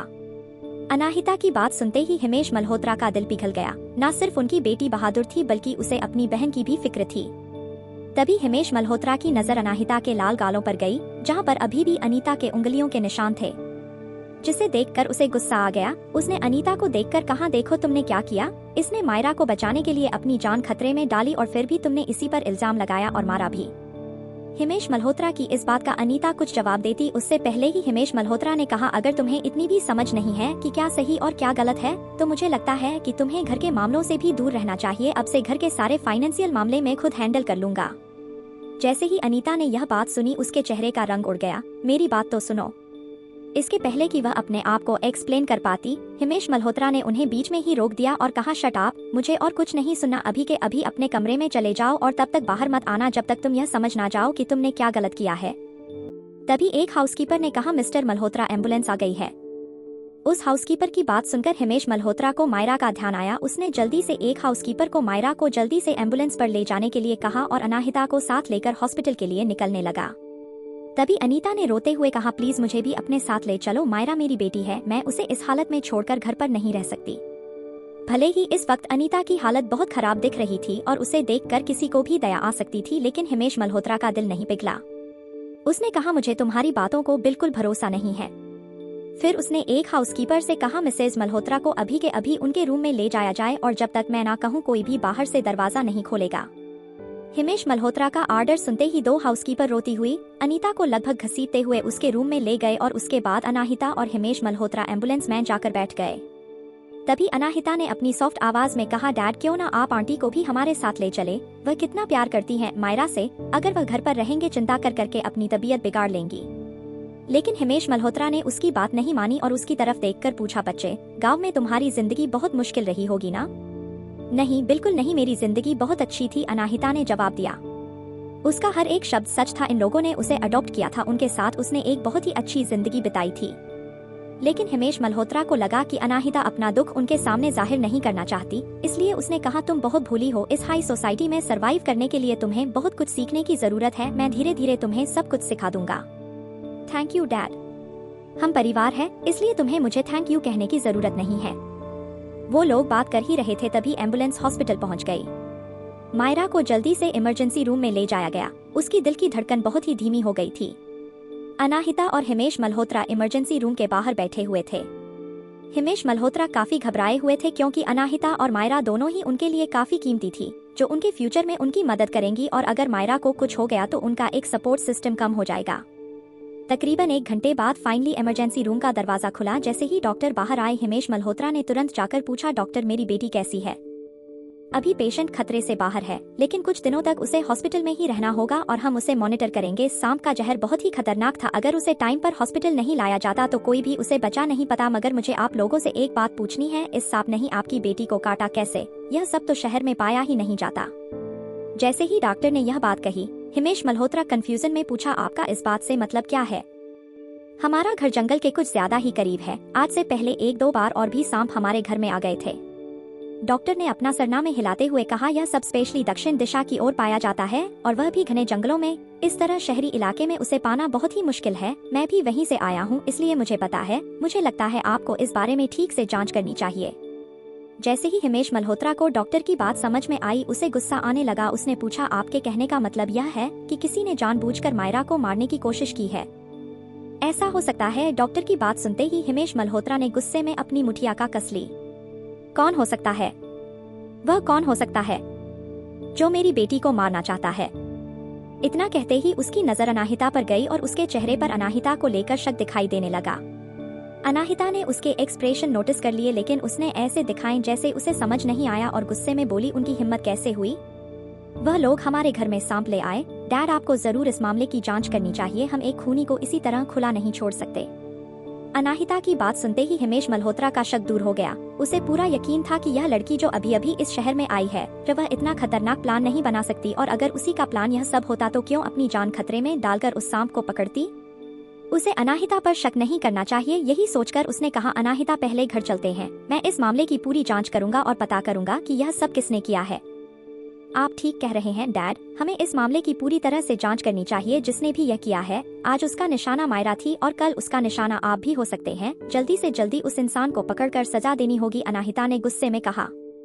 हिमेश मल्होत्रा ने भी हाँ में सर हिलाया और मायरा का ध्यान रखने के लिए कुछ नर्स को ड्यूटी देकर वह अनाहिता के साथ घर वापस चला गया। घर पर अपने कमरे में अनीता बार बार अपना फोन चेक कर रही थी। जब उसे मैसेज मिला कि मायरा ठीक है, तब उसने एक राहत की सांस ली। लेकिन जब सामने वाले ने मैसेज करके उसे यह बताया कि वह सांप जानबूझकर मायरा के कमरे में छोड़ा गया था जिससे मायरा मर जाए, तो अनीता का गुस्सा 7वें आसमान पर पहुंच गया था। तभी बाहर से किसी हाउसकीपर ने उसे बताया कि सर घर आ गए हैं। अनीता किसी भी कीमत पर अपने रूम से बाहर जाना चाहती थी, लेकिन हिमेश मल्होत्रा की मर्जी के बिना वह कमरे से बाहर नहीं जा सकती थी। लेकिन वह अब कमरे में भी नहीं रहने वाली थी, इसलिए उसने वही रखा एक फ्लावर पॉट उठाया और दरवाजे पर दे मारा, जिससे दरवाजे का कांच टूट गया और टूटे हुए कांच से हाथ बाहर निकालकर उसने दरवाजा खोल लिया। जब हिमेश मल्होत्रा और अनाहिता घर पहुंचे तो उन्होंने देखा कि अनीता दौड़ते हुए सीढ़ियों से नीचे उतर रही थी। हिमेश, यह अनाहित का ही किया धरा है। इस घटिया लड़की ने ही सांप मायरा के कमरे में छोड़ा था ताकि मायरा मर जाए। यही अभी अभी गांव से आई है और गांव में से सांप पाना बहुत आसान बात है। अब तुम ही मायरा को इंसाफ दिला सकते हो। अनीता की बात सुनकर अनाहिता नहीं दर्द भरे एक्सप्रेशन और आंखों में आंसू लाकर कहा, आंटी, आपको मुझ पर शक था, इसीलिए मैंने अपनी जान खतरे में डालकर मायरा को बचाया, लेकिन फिर भी आप मुझ पर इल्जाम लगा रही हैं और आप तो यह भी कह रही हैं कि साथ में लेकर आई थी। अनीता ने अनाहिता को देखकर जोर से चिल्लाते हुए कहा, तुम ही थी वह, मैं जानती हूँ, इसलिए यह नाटक करना बंद करो। हिमेश, पहले इसे कमरे में बंद करो और उसके बाद इसे तब तक खाना नहीं तो जब तक यह सच ना बताएं। अनीता की बात सुनकर हिमेश मल्होत्रा ने चिल्लाते हुए कहा, चुप हो जाओ, तुमने पहले भी एक बार इस पर इल्जाम लगाया। क्या तुम चुप हो सकती हो? मैं इस मामले की पूरी जांच करूंगा और पता लगा लूंगा कि यह सब किसने किया है, इसलिए तुम अपने कमरे में जाओ और वही रहना। कोई अनीता को उसके कमरे में लेकर जाए और इस बार पूरा ध्यान रखना कि वह वापस कमरे से बाहर न आ सके। हिमेश मल्होत्रा की बात सुनकर हाउसकीपर एक बार फिर अनीता को घसीटते हुए वापस उसके कमरे में ले जाने लगे। वह चिल्ला रही थी, लेकिन उसकी बात किसी ने नहीं सुनी। नहीं, सब उसे अनीता को जाते हुए देखते रहे। अनाहिता को अब पक्का यकीन हो गया था कि इस सांप वाले इंसिडेंट का आइडिया पूरा का पूरा मायरा का ही था। अगर यह प्लान अनीता का होता तो वह हिमेश मल्होत्रा को इन्वेस्टिगेशन करने के लिए नहीं कहती। अनाहिता ने हिमेश मल्होत्रा की तरफ मुड़कर कहा, डैड, मैंने अभी नोटिस किया कि यहाँ पर बहुत सारे सर्विलेंस कैमरा है, तो आप उनकी फुटेज चेक कीजिए और आप कुछ लोगों को वहाँ भी भेजिए जहाँ से सांप खरीदे जा सकते हैं, और उस सांप बेचने वाले से पूछिए कि किसने हाल फिलहाल में सांप खरीदे थे। अनाहिता की बात सुनकर हिमेश मल्होत्रा ने हाँ में सर हिलाया और हाउसकीपर्स को जैसा अनाहिता ने कहा वैसा करने के लिए कह दिया, और कुछ हाउसकीपर्स को घर में भी फैला दिया ताकि वह यह चेक कर सके कि घर में और कोई सांप तो नहीं। एक आधे घंटे बाद ही एक हाउसकीपर ने सर्विलेंस कैमरा चेक किया और उसके बाद ही आकर हिमेश मल्होत्रा से कहा, सर, हमने सर्विलेंस कैमरा चेक किया। कल रात को 11 बजे के आसपास सिर्फ एक ही इंसान मेशन से बाहर गया था और वह थी मायरा मिस की नैनी मैरी। उसकी बात सुनकर हिमेश मल्होत्रा ने कहा, मैरी? ठीक है, फिर उसे जल्द से जल्द यहाँ बुलाओ, उसे मेरे सवालों का जवाब देना होगा। आगे कहानी में क्या होगा जानने के लिए सुनते रहिए mystery girl and a rude hero, और कमेंट और लाइक जरूर कीजिए जिससे हमें प्रोत्साहन मिले। धन्यवाद। एपिसोड 9, मैरी ने सबको सच बता दिया। अब तक आपने सुना कि सांप को मारने के बाद सब मायरा को लेकर हॉस्पिटल जाते हैं, जहां हिमेश मल्होत्रा को डॉक्टर की बातों से यह यकीन हो जाता है कि सांप किसी ने जानबूझकर घर में छोड़ा था मायरा को मारने के लिए, और इस बात का इल्जाम अनाहिता पर लगता है। अब आगे जल्दी ही मैरी को पकड़कर हिमेश मल्होत्रा के सामने ले आया गया। जैसे ही मैरी ने हिमेश मल्होत्रा को गुस्से में देखा, वह पैनिक होकर चिल्लाने लगी, सर, मैंने कुछ नहीं किया। मैं कल रात इसलिए बाहर गई थी क्योंकि मेरे नालायक बेटे ने फिर से मुसीबत खड़ी कर दी थी। मेरा इस सांप वाले मामले से कोई लेना देना नहीं है। मैंने हमेशा आपके यहाँ ईमानदारी से काम किया है। लेकिन मैरी की मिन्नतों का हिमेश मल्होत्रा पर कोई असर नहीं पड़ा। हिमेश मल्होत्रा आगे आया और एक हाउसकीपर के हाथों में बेल्ट पकड़ाते हुए उसने कहा, यह लो और इससे मारो। हिमेश मल्होत्रा का ऑर्डर सुनते ही हाउसकीपर का हाथ कांपने लगा। वह एक औरत पर इतनी बेदर्दी नहीं कर सकता था। जब हिमेश मल्होत्रा ने देखा कि उसकी बात नहीं मान रहा तो उसने गुस्से में कहा, तुम चाहते हो कि मैं तुम्हें नौकरी से निकाल दूं और चोरी के इल्जाम में जेल भी भिजवा दूं? जैसे ही उस हाउसकीपर हिमेश मल्होत्रा की बात सुनी वह डर गया और हिमेश मल्होत्रा का ऑर्डर मानते हुए उसने उस बेल्ट से मैरी को मारा। एक ही बार से मैरी की स्किन निकल गई और वहां से खून आने लगा। यह दर्द बहुत दर्दनाक था जिसके कारण वह फ्लोर पर बैठी हुई ही चिखने लगी। अनाहिता भी यह सब साइड में खड़ी होकर देख रही थी। उसके चेहरे पर कोई इमोशंस नहीं थे क्योंकि वह जानती थी कि मैरी ही वह औरत थी जो कल रात उसकी बालकनी में आकर सांप छोड़ गई थी और इस काम में वह मायरा के साथ बराबर की हकदार है। इसलिए अनाहिता को उसके ऊपर जरा से भी दया नहीं आ रही था। तकरीबन 10 बार मैरी को बेल्ट से मारा गया। उसका शरीर पूरी तरह से खून से लथपथ हो गया था। उसके गले से अब आवाज भी नहीं निकल रही थी, लेकिन भले ही उसे कितना भी दर्द क्यों ना हो रहा हो, वह अभी भी सच नहीं बता रही थी क्योंकि वह जानती थी कि अगर उसने सच बताया तो जान लेने की कोशिश के जुर्म में उसे इससे भी बदतर सजा मिलेगी, जो वह कभी नहीं होने देने वाली थी। जो हाउसकीपर मैरी को मार रहा था उससे अब और नहीं बर्दाश्त नहीं होता तो उसने हिमेश मल्होत्रा से कहा, सर हम इसे और नहीं मार सकते, इसकी उम्र देखिए, अगर एक भी बार और वार किया तो यह मर जाएगी। हिमेश मल्होत्रा भी समझ गए कि अब वार करना उनके लिए अच्छा नहीं होगा क्योंकि अगर मेरी मर गई तो इस मामले को सुलझाना बहुत मुश्किल हो जाएगा। यह सोचकर ही हिमेश मल्होत्रा जैसे ही उस हाउसकीपर को रुकने के लिए कहने वाले थे, उसी वक्त वहां पर दूसरा हाउसकीपर अपनी इन्वेस्टिगेशन पूरा करके आ गया। उसने हिमेश मल्होत्रा से कहा, सर मैंने मार्केट में बात की कि कौन ऐसे जहरीले सांप बेचता है। तो एक सांप बेचने वाले ने मुझसे कहा कि कल रात उसने किसी को एक बहुत ही जहरीला सांप बेचा था। जैसे ही मैरी ने उस हाउसकीपर की बात सुनी वह अपनी जगह पर जम गई भी। अनाहिता ने गौर से मैरी की तरफ देखते हुए पूछ, क्या वह मैरी आंटी की थी जिन्होंने सांप खरीदा था? उस स्किपर ने ना में सर हिलाते हुए कहा, मैंने यह बात उस आदमी से नहीं पूछी, मगर मैं उस सांप बेचने वाला को अपने साथ यहाँ ले आया हूँ। वह चेहरा देख कर बता देगा कि किसने उससे सांप खरीदा था।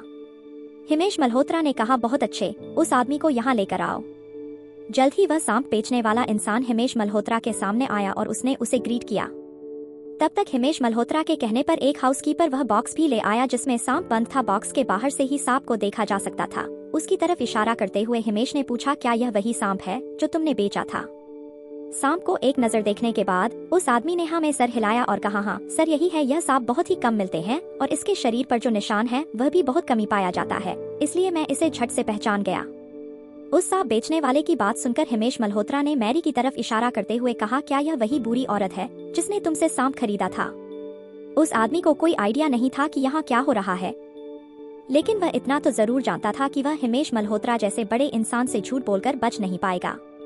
इसलिए उसने मेरी को एक नजर देखा और हाँ मैं सर हिलाते हुए कहा, हाँ सर यह वही है। उसने मुझसे कहा था कि इस सांप के जहर से उससे कुछ जरूरी काम है और इसका बेटा कोई साइंटिस्ट है जो तरह के जहरीले सांपों पर रिसर्च कर रहा है, इसलिए मैं इसे सबसे जहरीला सांप दे दो। अब सच सबके सामने आ गया था। हिमेश मल्होत्रा ने मैरी के पास जाकर गुस्से में उसे बहुत जोर से धक्का दिया और बहुत ही गुस्से में पूछा, अब तुम्हें क्या कहना है इस बारे में? नीचे फ्लोर पर पड़ी हुई मैरी सूखे पत्ते की तरह कांप रही थी, लेकिन वह अभी भी चुप थी। तभी अनाहिता आगे आई और उसने कहा, देखिए मैरी आंटी, अब सच सबके सामने आ चुका है। अब बेहतर यही होगा कि आप सब कुछ सच सच बता दें, इससे पहले कि पुलिस यहाँ आए और वह आपसे अपने तरीके से उगलवाए कि आप मायरा को नुकसान क्यों पहुँचाना चाहती थी। आपने उसे बड़े होते हुए देखा है और आप उसे मार डालना चाहती थी। आपको नहीं लगता कि आप बहुत ही निर्दयी हैं? नहीं, मैंने यह नहीं किया। मैं मायरा मिस को क्यों नुकसान पहुँचाना चाहूंगी? वह मेरी बेटी की तरह है। तभी अनाहिता ने फिर कहा, तो फिर आप किसे नुकसान पहुंचाना चाहती थी? मेरे डैड को, या फिर किसी ने आपको पैसे दिए थे मुझे फंसाने के लिए, या फिर आप अब यह कहेंगे कि मैंने ही आपको पैसे दिए थे सांप यहाँ लाने के लिए? अनाहिता के लास्ट वर्ड से मैरी पूरी तरह से हैरान हो गई। पहले उसने यही सोचा था कि वह सारा दोष अनाहिता पर ही डाल देगी तो शायद अनीता और मायरा उसे बचा लेंगे, लेकिन जब अनाहिता ने खुद अपने मुंह से यह बात कही तो अब उस पर इल्जाम लगाना बेवकूफी होगा।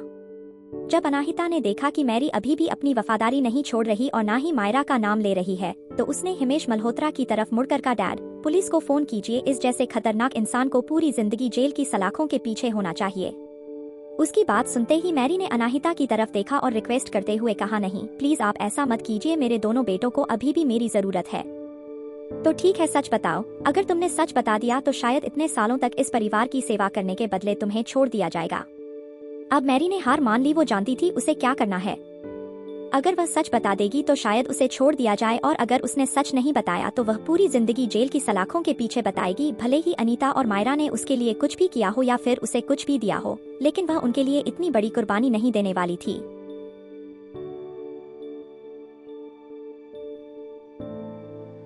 उसने रोते हुए कहा, मैं सब कुछ बताती हूँ। वह मिस मायरा ही थी जिन्होंने मुझे यह सब करने के लिए कहा था। उन्होंने सांप खरीद कर अनाहिता मिस के कमरे में छोड़ने के लिए कहा था, लेकिन मुझे नहीं पता कि वह सांप अनाहिता मिस के कमरे से मायरा मिस के कमरे में कैसे चला गया।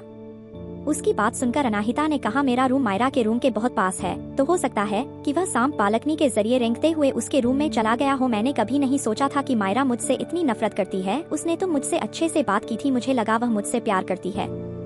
अनाहिता की आवाज इस वक्त रुआसी हो गई थी। उसे देखकर ऐसा लग रहा था जैसे वह बहुत हैरान और दुखी है। तुम घटिया औरत और वह बदिमाग और बुरी लड़की, तुम दोनों को अपने किए की बहुत अच्छी सजा दूंगा मैं, हिमेश मल्होत्रा ने गुस्से में चिल्लाते हुए कहा। उसके बाद उसने एक गहरी सांस लेकर खुद को शांत किया और एक हाउसकीपर से कहा, अनीता को नीचे लेकर आओ, वह भी अपनी आंखों से देखें कि उसकी अच्छी और प्यारी बेटी ने क्या कारनामा किया है। हिमेश मल्होत्रा मायरा से बहुत प्यार करते थे और उसने उसकी हर एक ख्वाहिश पूरी करने के लिए बहुत पैसा और समय खर्च किया था। तभी अनाहिता ने कहा, आप इतना गुस्सा मत होइए, मैं अचानक से यहाँ आ गई और आप भी मुझसे बहुत अच्छे से पेश आ रहे थे, इसीलिए शायद मायरा को इनसिक्योरिटी हुई होगी और वह मुझे अपना नहीं पाई, मगर मुझे यकीन है कि वक्त के साथ वह मुझे। इसके आगे अनाहिता कहती उससे पहले ही हिमेश मल्होत्रा ने उसे बीच में रोकते हुए कहा, इतना सब कुछ हो जाने के बाद भी तुम उसके बारे में बात कर रही हो, तुम्हारी यही अच्छाई तुम्हें बहुत भारी पड़ेगी। अगर चीजें मायरा के हिसाब से हुई होती तो वह सांप तुम्हें काट चुका होता और क्या पता तुम्हारी जान भी चली गई होती। हिमेश मल्होत्रा की बात सुनकर अनाहिता ने उदासी से अपना सर हिलाते हुए कहा, डैड, हर कोई गलती करता है, मायरा छोटी है, उसे अभी बहुत कुछ सीखना है। इसके आगे अनाहिता कुछ कहती उससे पहले ही अनीता नीचे आ गई। जब अनीता के सामने मैरी ने सब कुछ दोबारा से दोहराया तो उसका चेहरा पीला पड़ गया। उसने मन ही मन कहा, मैं इस जैसी बेवकूफ लड़की को कैसे जन्म दे सकती हूँ। अनीता ने बार बार मायरा को समझाया था कि कुछ वक्त के लिए अनाहिता पर सिर्फ नजर रखनी है, कोई कदम नहीं उठाना। मायरा ने न सिर्फ उसकी बात अनसुनी कर दी बल्कि उससे छुपाकर इतना बड़ा कांड भी कर दिया। अब से किसी भी तरह खुद को बचाना होगा और यह देखना होगा कि मायरा को कम से कम सजा मिले। इसलिए अपने चेहरे पर झूठी उदासी लाकर कहा, मुझे माफ कर दीजिए हिमेश, मैं हमारी बेटी को अच्छे संस्कार नहीं दे पाई। जब वह वापस आ जाएगी तो मैं उसे बहुत अच्छे से समझाऊंगी। अनाहिता बेटा, आई एम सॉरी, एक तो मैंने यह सब किया और उसके ऊपर से मैंने तुम ही पर इल्जाम लगाया, लेकिन प्लीज अपनी बहन को माफ कर दो, मैं उसे बहुत अच्छे से समझा दूंगी। जब हिमेश मल्होत्रा ने देखा कि कैसे अनीता ने अपनी गलती मान ली तो उसका गुस्सा थोड़ा शांत हुआ और उसने कहा, ठीक है, मैं नहीं चाहता कि यह बात बाहर आए और लोगों के सामने हमारे परिवार की बेइज्जती हो, इसलिए मैं यह मामला यहीं खत्म कर रहा हूँ। फिर उसने मैरी की तरफ देखकर कहा, लेकिन यह औरत इतनी आसानी से नहीं छूटेगी, इसीलिए इसे ले जाओ, यह हमारी फैक्ट्री में मजदूर की तरह काम करेगी और याद है यह किसी से भी कांटेक्ट ना कर पाए मदद के लिए। हिमेश मल्होत्रा के यह कहते ही हाउसकीपर मैरी को वहां से ले गए। अब वह कभी भी मल्होत्रा मेंशन नहीं आ सकती थी। थोड़ी ही देर में हिमेश मल्होत्रा को हॉस्पिटल से कॉल आया। दूसरी तरफ से कहा गया, मिस्टर मल्होत्रा, आपकी बेटी को होश आ गया है और वह हॉस्पिटल में रहना नहीं चाहती, वह जल्द से जल्द घर जाना चाहती है। उसकी बात सुनकर हिमेश मल्होत्रा ने गुस्से में कहा, उसे जो करना है करने दो, मुझे कोई फर्क नहीं पड़ता। हिमेश मल्होत्रा को अभी भी यकीन नहीं हो रहा था कि मायरा ऐसी हरकत कर सकती है। अगर वह अनाहिता के साथ ऐसा कर सकती है तो फ्यूचर में किसी बड़े कारण की वजह से उसे भी नुकसान पहुंचा सकती है। यही सोच सोचकर उसका दिमाग खराब हो रहा था। मायरा ने किसी का इंतजार नहीं किया और उसने खुद ही पिक्चर्स पेपर साइंस करके ड्राइवर के साथ वापस अपने घर जाने लगी। भले ही उसे कितनी भी तकलीफ क्यों ना हो रही हो, लेकिन उसे जल्द से जल्द घर पहुंचना था। उसने दिमाग में प्लान सोच लिया था कि कैसे वह अपने डैड को बताएगी कि उसके रूम में सांप अनाहिता ने रखा था और वह उसे मार डालना चाहती थी। उस घटिया लड़की को तो मैं आज अच्छा सबक दिखाऊंगी। यह सब जानने के बाद डैड पक्का उसे घर से निकाल देंगे और मल्होत्रा परिवार की इकलौती बेटी होंगी। यह सब सोचकर मायरा ड्राइवर को जल्द से जल्द घर ले जाने के लिए कह रही थी। लगभग 1 घंटे में वह लोग घर पहुंच गए। गाड़ी से उतरकर वह खुशी खुशी घर के अंदर गई। वह सोच रही थी कि उसके अंदर जाते ही हिमेश और अनीता दोनों ही उसकी तबीयत के बारे में पूछेंगे और उसकी हर बात मानेंगे। तब जाकर वह उनसे कहेगी कि अनाहिता नहीं, उसे सांप से कटवाकर मारने की कोशिश की, जिसकी वजह हिमेश मल्होत्रा अनाहिता को घर से निकाल देंगे। मायरा जितना इस बारे में सोच रही थी वह और एक्साइटेड हो जा रही थी, इसलिए वह जल्दी जल्दी चलकर अंदर गई। इस वक्त वह अपना सारा दर्द भी भूल गई थी। जैसे ही वह लिविंग रूम में पहुंची उसने अनीता को आवाज दी, मॉम। उसने लिविंग रूम में देखा तो वहाँ पर अनीता, हिमेश मल्होत्रा, अनाहिता और सारे हाउसकीपर भी थे जो उसे घूर कर देख रहे थे। उसने यह सीन तो इमेज नहीं किया था, फिर भी वह अनीता के पास गई और उसने पूछा, मॉम क्या हुआ है। उसके पूछने पर अनीता ने उसे गुस्से से जलते हैं आंखों से देखा। वह मायरा पर इस वक्त हाथ नहीं उठा सकती थी, फिर भी उसने गुस्से में पूछा, क्या हुआ, तुम इतनी जल्दी हॉस्पिटल से डिस्चार्ज लेकर क्यों आ गई। अनीता की बात से मायरा को अपना प्लान याद आया तो उसने आसपास के टेंशन भरे माहौल को इग्नोर करते हुए अनीता से कहा, मोम मैं ठीक हूँ, मैं जल्दी वापस आ गई क्योंकि मुझे डैड को कुछ इम्पोर्टेंट बात बतानी थी। जैसे ही अनीता ने मायरा की बात सुनी, वह समझ गई कि मायरा क्या करने की सोच रही है। उसने जल्दी से उसे रोकते हुए कहा, इस बारे में बाद में बात करते हैं, आज बहुत कुछ हो गया है, तुम जाकर आराम करो, हम कल बात कर लेंगे। नहीं मॉम, मुझे उन्हें अभी के अभी बताना है। इतना कहकर मायरा ने अनीता को साइड किया और उसके पीछे खड़ी हिमेश मल्होत्रा के पास चली गई। डैड, मुझे आपको बहुत जरूरी बात बतानी है। इतना कहकर मायरा ने बगल में खड़ी अनाहिता को एक एरोगेट लुक दिया। मायरा का लुक देखकर अनाहिता समझ गई कि मायरा अब क्या बेवकूफी करने वाली है। तुम्हें क्या बताना है? हिमेश मल्होत्रा ने बिना किसी एक्सप्रेशन के पूछा। उसके दिमाग में से भी यही बात चल रही थी कि अगर मायरा अपनी गलती मानकर माफी मांग लेगी तो वह उसे माफ कर देगा। तभी मेहरा ने कहा, डैड, अनाहिता ही वह थी जिसने मेरे रूम में वह जहरीला सांप छोड़ा। उसे मैं पसंद नहीं, वह मुझे मारना चाहती है। वह बहुत बुरी लड़की है, हम उसे अपने घर में नहीं रहने दे सकते। मायरा की बात सुनकर हिमेश मल्होत्रा हैरान हो गए। उसने कभी सोचा ही नहीं था कि मायरा सारा इल्जाम अनाहिता पर लगाएगी। जब मायरा ने देखा कि उसके डैड चुप है तो उसे लगा कि वह उसकी बातों से कन्विंस हो गए हैं और अनाहिता पर बहुत गुस्सा है। इसलिए उसने आगे कहा, डैड, आप इसे ऐसे ही नहीं छोड़ सकते। यह इस बार मुझे मारने में नाकामयाब रही, इसलिए यह अगली बार जरूर ट्राई करेगी। अगर इसमें मुझे मारने की हिम्मत है तो कल को यह आपको भी नुकसान पहुंचा सकती है। मायरा की यह बात सुनकर हिमेश मल्होत्रा का गुस्सा अपने कंट्रोल से बाहर हो गया और उसने एक जोरदार थप्पड़ मायरा को जड़ दिया। थप्पड़ की आवाज पूरी लिविंग रूम में गूंजने लगी। कपड़े इतना तेज था कि मायरा के होठों के किनारे से थोड़ा सा खून निकलने लगा। मायरा का पूरा दिमाग ब्लैंक हो गया था। उसे समझ नहीं आ रहा था कि उसके डैड ने अनाहिता के बजाय उसे क्यों मारा। वह हैरानी से हिमेश मल्होत्रा की तरफ देखने लगी। जैसे ही वह कुछ पूछने वाली थी, अनीता जल्दी से उसके पास आई और कहने लगी, कुछ मत कहो, चुपचाप चलो मेरे साथ। उसकी बात सुनकर मायरा ने गुस्से में कहा, नहीं, मैं क्यों जाऊं? और डैड ने मुझे क्यों मारा? गलती तो सारी अनाहिता की है जो उनके बगल में खड़ी है। वह मुझे मार रहे हैं जिसके साथ गलत हुआ है। उसकी बात सुनकर हिमेश मल्होत्रा ने गुस्से में दांत पीसते हुए कहा, तो तुम्हें ऐसा लगता है कि तुम्हारे साथ गलत हुआ है? तो क्या मेरे साथ नहीं हुआ? मैं हॉस्पिटल में थी, डॉक्टर ने यह भी कहा कि अगर कुछ मिनट और लेट हो जाते तो मैं जिंदा नहीं बचती। यह सब तमाशा पीछे खड़ी अनाहिता देख रही थी। उसके चेहरे पर एक डेविल स्माइल थी, लेकिन उसने अपनी स्माइल छुपा ली और आगे आते हुए कहा, मायरा, तुम अभी भी झूठ क्यों बोल रही हो? वह भी ऐसे टाइम पर तुम्हारी वजह से। देखो डैड कितने गुस्से में है। मायरा ने गुस्से में चिल्लाकर कहा, इस घर में बोलने का हक तुम्हें किसने दे दिया? अनाहिता ने कहा, मायरा, मुझे लगता है कि तुम्हें कोई आइडिया नहीं है कि सबको सच्चाई पता चल चुकी है। जैसे ही अनाहिता ने यह बात कही, मायरा डर गई। उसने पूछा, क्या मतलब है तुम्हारा? अनाहिता ने मुस्कुराकर कहा, क्या तुम्हें नहीं पता? मेरी आंटी ने हमें सब कुछ बता दिया है। तुमने ही उन्हें एक जहरीला सांप खरीदकर मेरे कमरे में छोड़ने के लिए कहा था, लेकिन बदकिस्मती से वह मेरी बालकनी से होते हुए तुम्हारे रूम में चला गया। अब वक्त आ गया है कि तुम अपनी सच्चाई अपने मुंह से बोल दो। अनाहिता की बात सुनते ही मायरा बुरी तरह से डर गई। अब उसे समझ में आया कि हिमेश मल्होत्रा इतने गुस्से में क्यों है और सब इस तरह उसे क्यों घूर रहे थे। उसने धीरे से अनीता का हाथ पकड़कर कहा, मॉम। मायरा ने भले ही बेवकूफी की थी, मगर वह अभी भी उसकी बेटी थी, इसलिए उसने धीरे से कहा, चुप रहो और मेरे साथ ऊपर चलो। अब नायरा ने आखिरकार अपनी माँ की बात मान ली और ऊपर जाने लगी। तभी हिमेश मल्होत्रा ने गुस्से में चिल्लाकर कहा, वहीं रुक जाओ, अभी से इसी वक्त से तुम्हें अपने कमरे में बंद किया जाता है। तुम कम से कम 1 महीने तक उस कमरे में रहोगी और 6 महीने तक तुम्हें कोई भी पैसे नहीं मिलेंगे। तब शायद जाकर तुम्हें समझ में आए कि तुमने क्या गलती की है। हिमेश मल्होत्रा की बात सुनकर मायरा पूरी तरह से हैरान हो गई और डर गई। वह जानती थी कि उसके डैड के फैसले के खिलाफ इस घर में कोई नहीं जा सकता और उसने अपने डैड का भरोसा खो दिया है। इसका मतलब इस परिवार में उसकी कोई इज्जत नहीं है, लेकिन अब पछताकर भी कोई फायदा नहीं था। आगे कहानी में क्या होगा जानने के लिए सुनते रहिए mystery girl and a rude hero, और कमेंट और लाइक जरूर कीजिए जिससे हमें प्रोत्साहन मिले। धन्यवाद। एपिसोड 10, मायरा की सजा खत्म।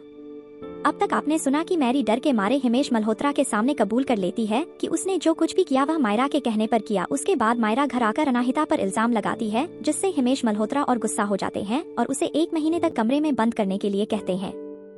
अब आगे अनाहिता अनीता को मायरा को ऊपर ले जाते हुए देखती रही। उसके चेहरे पर कोई एक्सप्रेशन नहीं थी।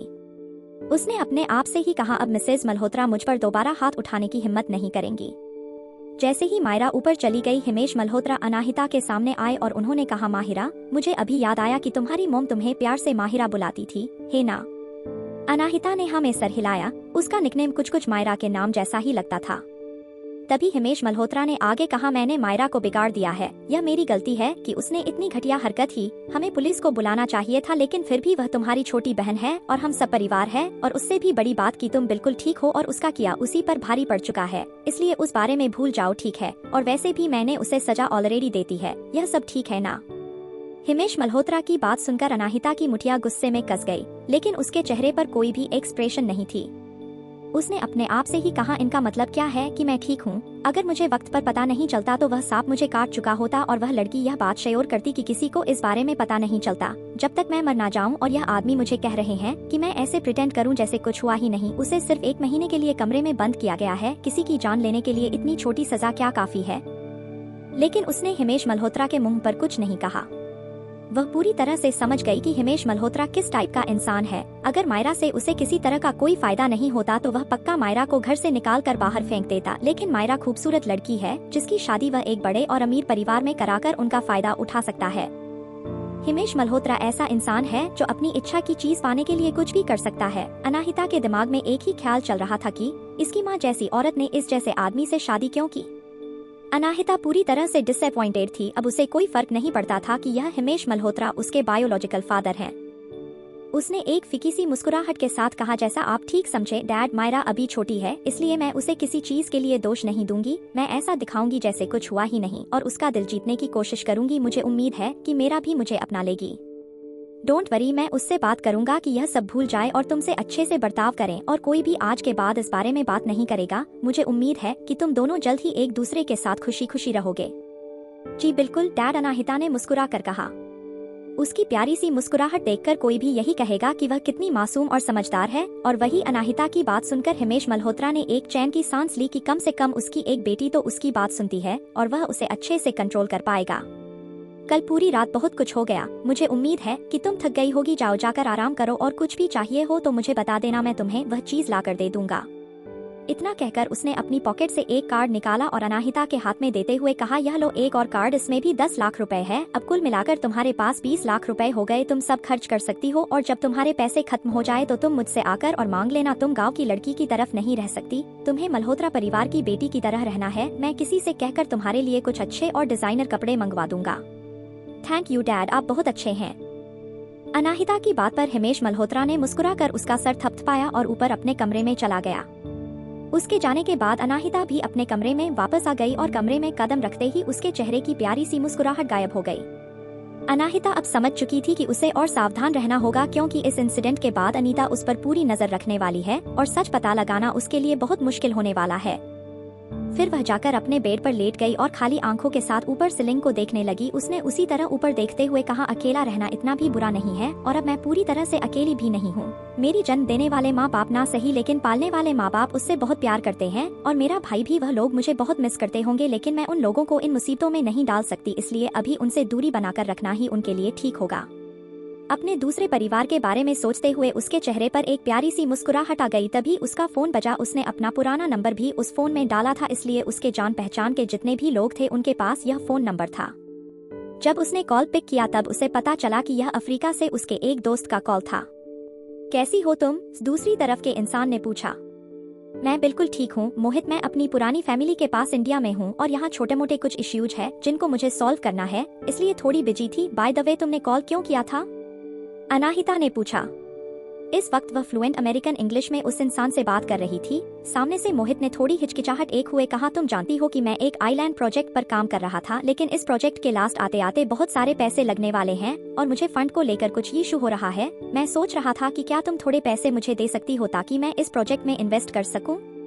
अनाहिता ने कहा, मुझे भी तुम्हारा यह प्रोजेक्ट काफी इंटरेस्टिंग लगा था। तुम मुझे बताओ कि तुम्हें कितने पैसों की जरूरत है। मुझे खुशी होगी तुम्हारी मदद करके। यह तो बहुत अच्छी बात है, तुम इन्वेस्ट करोगी और इस प्रोजेक्ट में ज्वाइन हो जाओगी, तुम्हारे लिए और अच्छा होगा। हमें तकरीबन 2 से 3 करोड़ रुपयों की जरूरत थी, क्या तुम्हारे लिए ठीक है? कोई प्रॉब्लम नहीं है, मैं ट्रांसफर कर दूंगी, अनाहिता ने जवाब दिया। थोड़ी देर तक बात करने के बाद उसने कॉल कट कर दिया और अमेरिका में अपने पर्सनल फाइनेंशियल एडवाइजर को कॉल किया। इस प्रोजेक्ट में इन्वेस्ट करने को लेकर उसे डिस्कस करने के बाद अनाहिता ने उसी रूम में रखा कंप्यूटर ऑन किया और मोहित के अकाउंट में 3 करोड़ रुपए ट्रांसफर कर दिए। जैसे ही उसने अपना काम किया तभी उसकी नजर टेबल पर रखे हिमेश मल्होत्रा की दे 2 कार्ड्स पर गई और उसकी हंसी छूट गई, क्योंकि जो लड़की खुद अरबों की मालिक है उसे हिमेश मल्होत्रा ने 20 लाख रुपए खर्च करने के लिए दिए हैं। लेकिन उसने तुरंत ही कंप्यूटर से ट्रांजैक्शन की सारी हिस्ट्री डिलीट कर दी। वहीं दूसरी तरफ अनीता मायरा को लेकर उसके रूम में गई और उसके बाद उसका गुस्सा फूट पड़ा और उसने चिल्लाते हुए कहा, बेवकूफ लड़की, मैंने तुमसे कितनी बार कहा था कि कुछ भी गड़बड़ मत करना, अभी हमें सिर्फ अनाहिता पर नजर रखनी है और उसके बारे में सब कुछ जानना है। तुम मेरी बात सुनती क्यों नहीं? अपनी मॉम की डांट सुनकर मायरा की आंखों से आंसू आ गए और उसने सुबकते हुए कहा, मैंने सोचा नहीं था कि चीजें इस तरह से पलट जाएंगे, मगर मॉम आपको मेरी बातों पर भरोसा करना होगा। अनाहिता ही वह है जिसने वह साफ मेरे कमरे में छोड़ा था ताकि मुझे वह काट सके। मैंने मेरी से साफ साफ कहा था कि शाम को उसके रूम में छोड़े। दांत पीसते हुए अनीता ने कहा, मैं जानती हूँ उसी लड़की का किया धरा है। अनीता की बात सुनकर मायरा कंफ्यूज हो गई और उसने पूछा, तो आपने डैड के सामने पूरी सिचुएशन एक्सप्लेन करने में मेरी मदद क्यों नहीं की? वह लड़की बहुत शातिर है। अनीता ने एक गहरी सांस छोड़ते हुए कहा, मैंने तुम्हें कितना कुछ सिखाया लेकिन फिर भी तुम अभी तक बेवकूफ की बेवकूफी हो। तुम्हारे पिता को उस पर बहुत भरोसा है इस वक्त, और अगर उन्हें पता चला कि तुमने ही पहले उसके रूम में साफ छोड़ा था तो तुम इस बात को कैसे क्लीन करोगी? यह बात तुम्हारी किसी भी तरह से कोई मदद नहीं करने वाली थी, उल्टा तुम्हारे डैड को और गुस्सा आ जाता। तो अब मैं क्या करूं? क्या मैं इसी तरह अपने रूम में बैठी रहूं? क्या आपने देखा नहीं था वह 2 कौड़ी के नौकर मुझे कैसे देख रहे थे, जैसे ही आंखों में मेरा मजाक उड़ा रहे हो? 2 मिनट की शांति के बाद अनीता ने कहा, अब मुझे लगता है कि यह लड़की मेरी सोच से भी ज्यादा कॉम्प्लिकेटेड। मैं उसके बारे में सब कुछ जानकारी निकालने की पूरी कोशिश करूंगा, लेकिन तब तक तुम उससे दूर रहोगी। मैं जानती हूँ उसे बर्दाश्त करना मुश्किल है, लेकिन तुम्हें करना होगा। तुम ऐसे नाटक करो कि तुम्हें अपनी गलती का बहुत पछतावा है और तुम अब उसे सचमुच अपनी बहन एक्सेप्ट कर चुकी हो। ऐसा करने से तुम्हारे डैड शांत हो जाएंगे और खुश हो जाएंगे। तुम जानती हो कि जो उनकी बात नहीं मानता उससे वह बिल्कुल पसंद नहीं करते। बट डैड ने मुझे 1 महीने के लिए रूम में बंद कर दिया है, मैं बाहर नहीं जा सकती। पागल लड़की, क्या तुम भूल गई हो कि 1 हफ्ते में वह अवार्ड सेरेमनी है? 1 हफ्ते के लिए शांत रहो। जब तुम्हारी डैड को तुम्हारी इतनी बड़ी जीत के बारे में पता चलेगा तो वह तुम्हारी गलती भूल जाएंगे। हाँ, आप बिल्कुल ठीक कह रही है। मैं इसे 1 हफ्ते में बहुत अच्छे से प्रैक्टिस करूंगी और उस सेरेमनी में सबको दिखा दूंगी कि मैं बेस्ट हूँ। चलो, शुक्र है तुम्हें कम से कम अकल तो आई। इतना कहकर वह दोनों वहीं बैठकर बातें करने लगी। देखते ही देखते 5 दिन गुजर गए। इन 5 दिनों में अनीता और मायरा ने कुछ नहीं किया और ना ही अनीता ने मायरा को रूम से बाहर निकालने के लिए या फिर उसकी सजा कम करने के लिए हिमेश मल्होत्रा से कहा, बल्कि वह हिमेश मल्होत्रा के सामने जानबूझकर अनाहिता की ज्यादा केयर करती और उसे अच्छे से बर्ताव करती। उस सांप वाले हादसे के बारे में किसी को भी बात करने इजाजत नहीं थी। सब पहले की तरह रह रहे थे जैसे कुछ हुआ ही नहीं।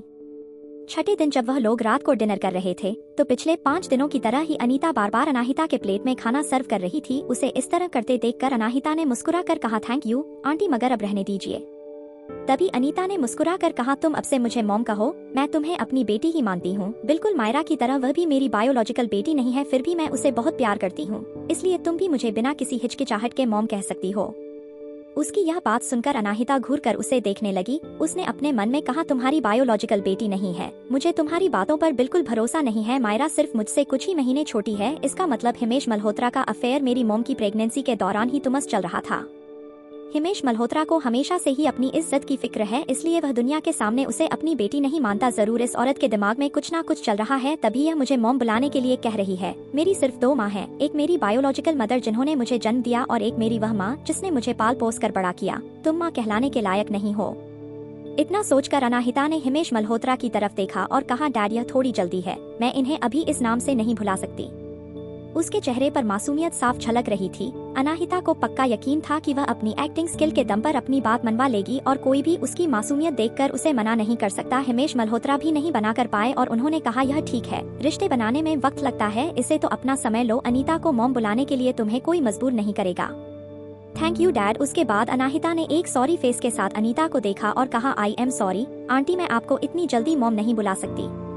अनीता को गुस्सा तो बहुत आ रहा था, लेकिन वह मायरा की तरह गुस्से में अपना कंट्रोल नहीं खोती थी, इसलिए उसने एक प्यारी सी मुस्कुराहट अपने चेहरे पर लाई और कहा, मैं समझ सकती हूँ यह तुम्हारे लिए बहुत मुश्किल है, मगर तुम्हें माफी मांगने की जरूरत नहीं है। तुम चिंता मत करो, मैं तुम्हारे यहाँ एडजस्ट होने में बिल्कुल मदद करूंगी। आफ्टर ऑल हम परिवार हैं। Thank you aunty. कोई बात नहीं। दोनों ही ने अपनी एक्टिंग स्किल के दम पर किसी को कोई शक नहीं होने दिया, जिससे हिमेश मल्होत्रा का मूड भी अच्छा हो गया। हिमेश मल्होत्रा का मूड अच्छा देखकर अनीता ने कहा, हिमेश मुझे तुमसे कुछ बात करनी है, यह मायरा के बारे में है। मायरा का नाम सुनते ही हिमेश मल्होत्रा का मूड एक बार फिर खराब हो गया। उसने अपने हाथ में पकड़ी हुई चम्मच टेबल पर पटकते हुए कहा, लेट मी गैस, तुम जरूर उस लड़की के फेवर में कुछ कहोगी ताकि उसकी इस हरकत को मैं माफ कर दूं, लेकिन मैं तुम्हें बता दूं कि मैंने सिर्फ उसे कमरे में बंद करके पहले ही बहुत दया दिखा दी है उसके ऊपर, इसलिए तुम उसकी सजा कम करवा दूंगी या फिर उसे बचा होगी, इस बारे में सोचना भी मत। अनाहिता भी शक की नजरों से अनीता की तरफ देखने लगी। वह समझ गई कि क्यों पिछले कुछ दिनों से अनीता और मायरा दोनों ही शांत थे और उसके साथ इतना अच्छा भी हो रहा था। तभी अनीता ने उदास सा फेस बनाकर कहा, मैं उससे माफ करने के लिए नहीं कह रही हूँ, यह कोई और बात है, मैं सिर्फ कुछ तुम्हें बताना चाहती थी। हिमेश मल्होत्रा ने उसकी तरफ देखा और पूछा, क्या बात है? उसकी बात सुनकर अनीता ने बहुत ही ड्रामेटिक वे में गहरी सांस छोड़ी और अपने पॉकेट से एक पेपर निकालकर हिमेश मल्होत्रा को दिखाते हुए कहा, मुझे आज ही एक लेटर मिला है, तुम्हें क्राउन कॉफी एकेडमी कंपटीशन तो याद ही होगा। मायरा ने उसमें भाग लिया था और वह जीत चुकी है, उसे फर्स्ट प्राइज मिलने वाला है। क्या? हिमेश मल्होत्रा ने हैरानी से कहा। वह बहुत अच्छे जानते थे कंपटीशन के बारे में और वह यह भी जानता था कि इस कंपटीशन के विनर को शोर कॉफी, जो एक इंटरनेशनल प्रोडक्ट है, उसका का ब्रांड एम्बेसडर बनाया जाएगा। अनीता की बात सुनकर हिमेश मल्होत्रा बहुत खुश हो गए। उसने अनीता के हाथ से वह लेटर लिया और सब कुछ ध्यान से पढ़ने लगे और जब उसे पता चला कि अवार्ड सेरेमनी के चीफ गेस्ट रुद्राक्ष सिंघानिया है तो उसकी आंखें चमक गई। उसने अपने हाथ में लेटर को पकड़ा और एक्साइटेड होते हुए कहा, यह तो बहुत अच्छी खबर है, तुमने मुझे पहले क्यों नहीं बताया? यह अवार्ड सेरेमनी तो कल दोपहर को ही है। अनीता ने धीरे से कहा, यह सब मायरा की गलती की वजह से हुआ। जब मैंने कल उसे इसके के बारे में बताया तो उसने कहा कि वह यहाँ नहीं जाना चाहती, वह घर पर रहकर अपनी गलती सुधारना चाहती है। हिमेश मल्होत्रा ने कहा, क्या पागलपन है? ऐसा मौका जिंदगी में सिर्फ एक बार मिलता है और वह नहीं जाना चाहती कि उसका दिमाग खराब हो गया है। तभी उसकी नजर अनाहिता पर पड़ी और उसने खुद को संभालते हुए कहा, माहिरा, मुझे लगता है कि उसे अपनी गलती का एहसास हो गया है और वह अपनी गलती की जिम्मेदारी लेने के लिए तैयार है, तो इसलिए मुझे लगता है कि हमें उसे और दिनों तक रूम में बंद नहीं करना चाहिए। तुम क्या सोचती हो? उसकी बात सुनकर अनाहिता मन ही मन यह सोचने लगी कि वह सचमुच उसकी बेटी है भी या नहीं, लेकिन उसने अपनी फीलिंग्स अपने चेहरे पर नहीं आने दी और एक प्यारी सी मुस्कुराहट के साथ कहा, डैड, मैं यह आपसे बहुत पहले ही कहना चाहती थी कि मायरा को इतने लंबे टाइम तक रूम बंद करना ठीक नहीं होगा। हमें उसे जल्द से जल्द रूम से बाहर निकाल देना चाहिए। वैसे भी वह कोई बच्ची नहीं है, एक बार गलती करने के बाद क्या सही और क्या गलत है इस बारे में उसे समझ आ गया होगा और जब आपने उसे इतनी बड़ी सजा दे ही दी थी तो वह दोबारा गलती नहीं करेगी। अनाहिता की बात सुनकर अनीता ने गुस्से में अपने दांत पिस लिए, क्योंकि वह जानती थी कि अनाहिता की बातों से हिमेश मल्होत्रा पर इतना असर पड़ेगा कि अगर मायरा ने अगली बार कोई भी गलती की तो उसे बहुत ही बुरी सजा मिलेगी। अनाहिता की बातें सुनकर ही हिमेश मल्होत्रा ने भी कहा, अनाहित ठीक कह रही है, अनीता जाओ उसे कह दो कि अगली बार अगर कोई ऐसी गलती हुई तो मैं उसे इस घर से निकाल दूंगा। हिमेश मल्होत्रा की बात सुनते ही अनीता ने अपना गुस्सा अंदर दबाया और कहा, मैं उसे कह दूंगी, आप चिंता मत करो, उसे पता है कि उसने गलत किया है। और अनाहिता बेटा, थैंक यू सो मच उसे माफ करने के लिए। अनाहिता ने उसे देखा और मुस्कुरा कर कहा, हम सब एक परिवार हैं और बुरे वक्त में हमें परिवार का साथ देना चाहिए। भले ही मायरा ने मुझे मारने की कोशिश की है मगर फिर भी मैंने उसे माफ कर दिया। अनाहिता की बात सुनते ही अनीता की मुस्कुराहट गायब हो गई। अब वह अनाहिता को और बर्दाश्त नहीं कर सकती थी, इसलिए उसने जल्दी से कहा, कल हमें बेंगलुरु जाना है, इसलिए मैं अपनी चीजें पैक करने जा रही हूँ। इतना कहकर वह आगे बढ़ी और आधे रास्ते में रुककर उसने हिमेश की तरफ मुड़कर कहा, कल वीकेंड है हिमेश, तो तुम ऑफिस नहीं जा रहे हो तो क्यों ना मेरे और मायरा के साथ तुम और अनाहिता भी हमारे साथ चले। अनीता की बात सुनकर हिमेश मल्होत्रा को रुद्राक्ष और अनाहिता की दोस्ती याद आई, इसलिए उसने जल्दी कहा, तुम बिल्कुल ठीक कह रही हो, तुम अनाहिता के भी कपड़े पैक कर लो और कल के ट्रिप के लिए इसके लिए कुछ नए कपड़े भी ले लेना। हाँ बिल्कुल वैसा करूंगी, अनीता ने एक विजयी मुस्कान के साथ कहा और अपने आप से बोली, अब तुम बस रुको और देखो, अनाहिता उस अवार्ड सेरेमनी में मेरी बेटी स्टार होगी और तुम एक मजाक बनकर रह जाओगी। आगे कहानी में क्या होगा जाने के लिए सुनते रहिए mystery girl and a rude hero और कमेंट और लाइक जरूर कीजिए जिससे हमें प्रोत्साहन मिले। धन्यवाद।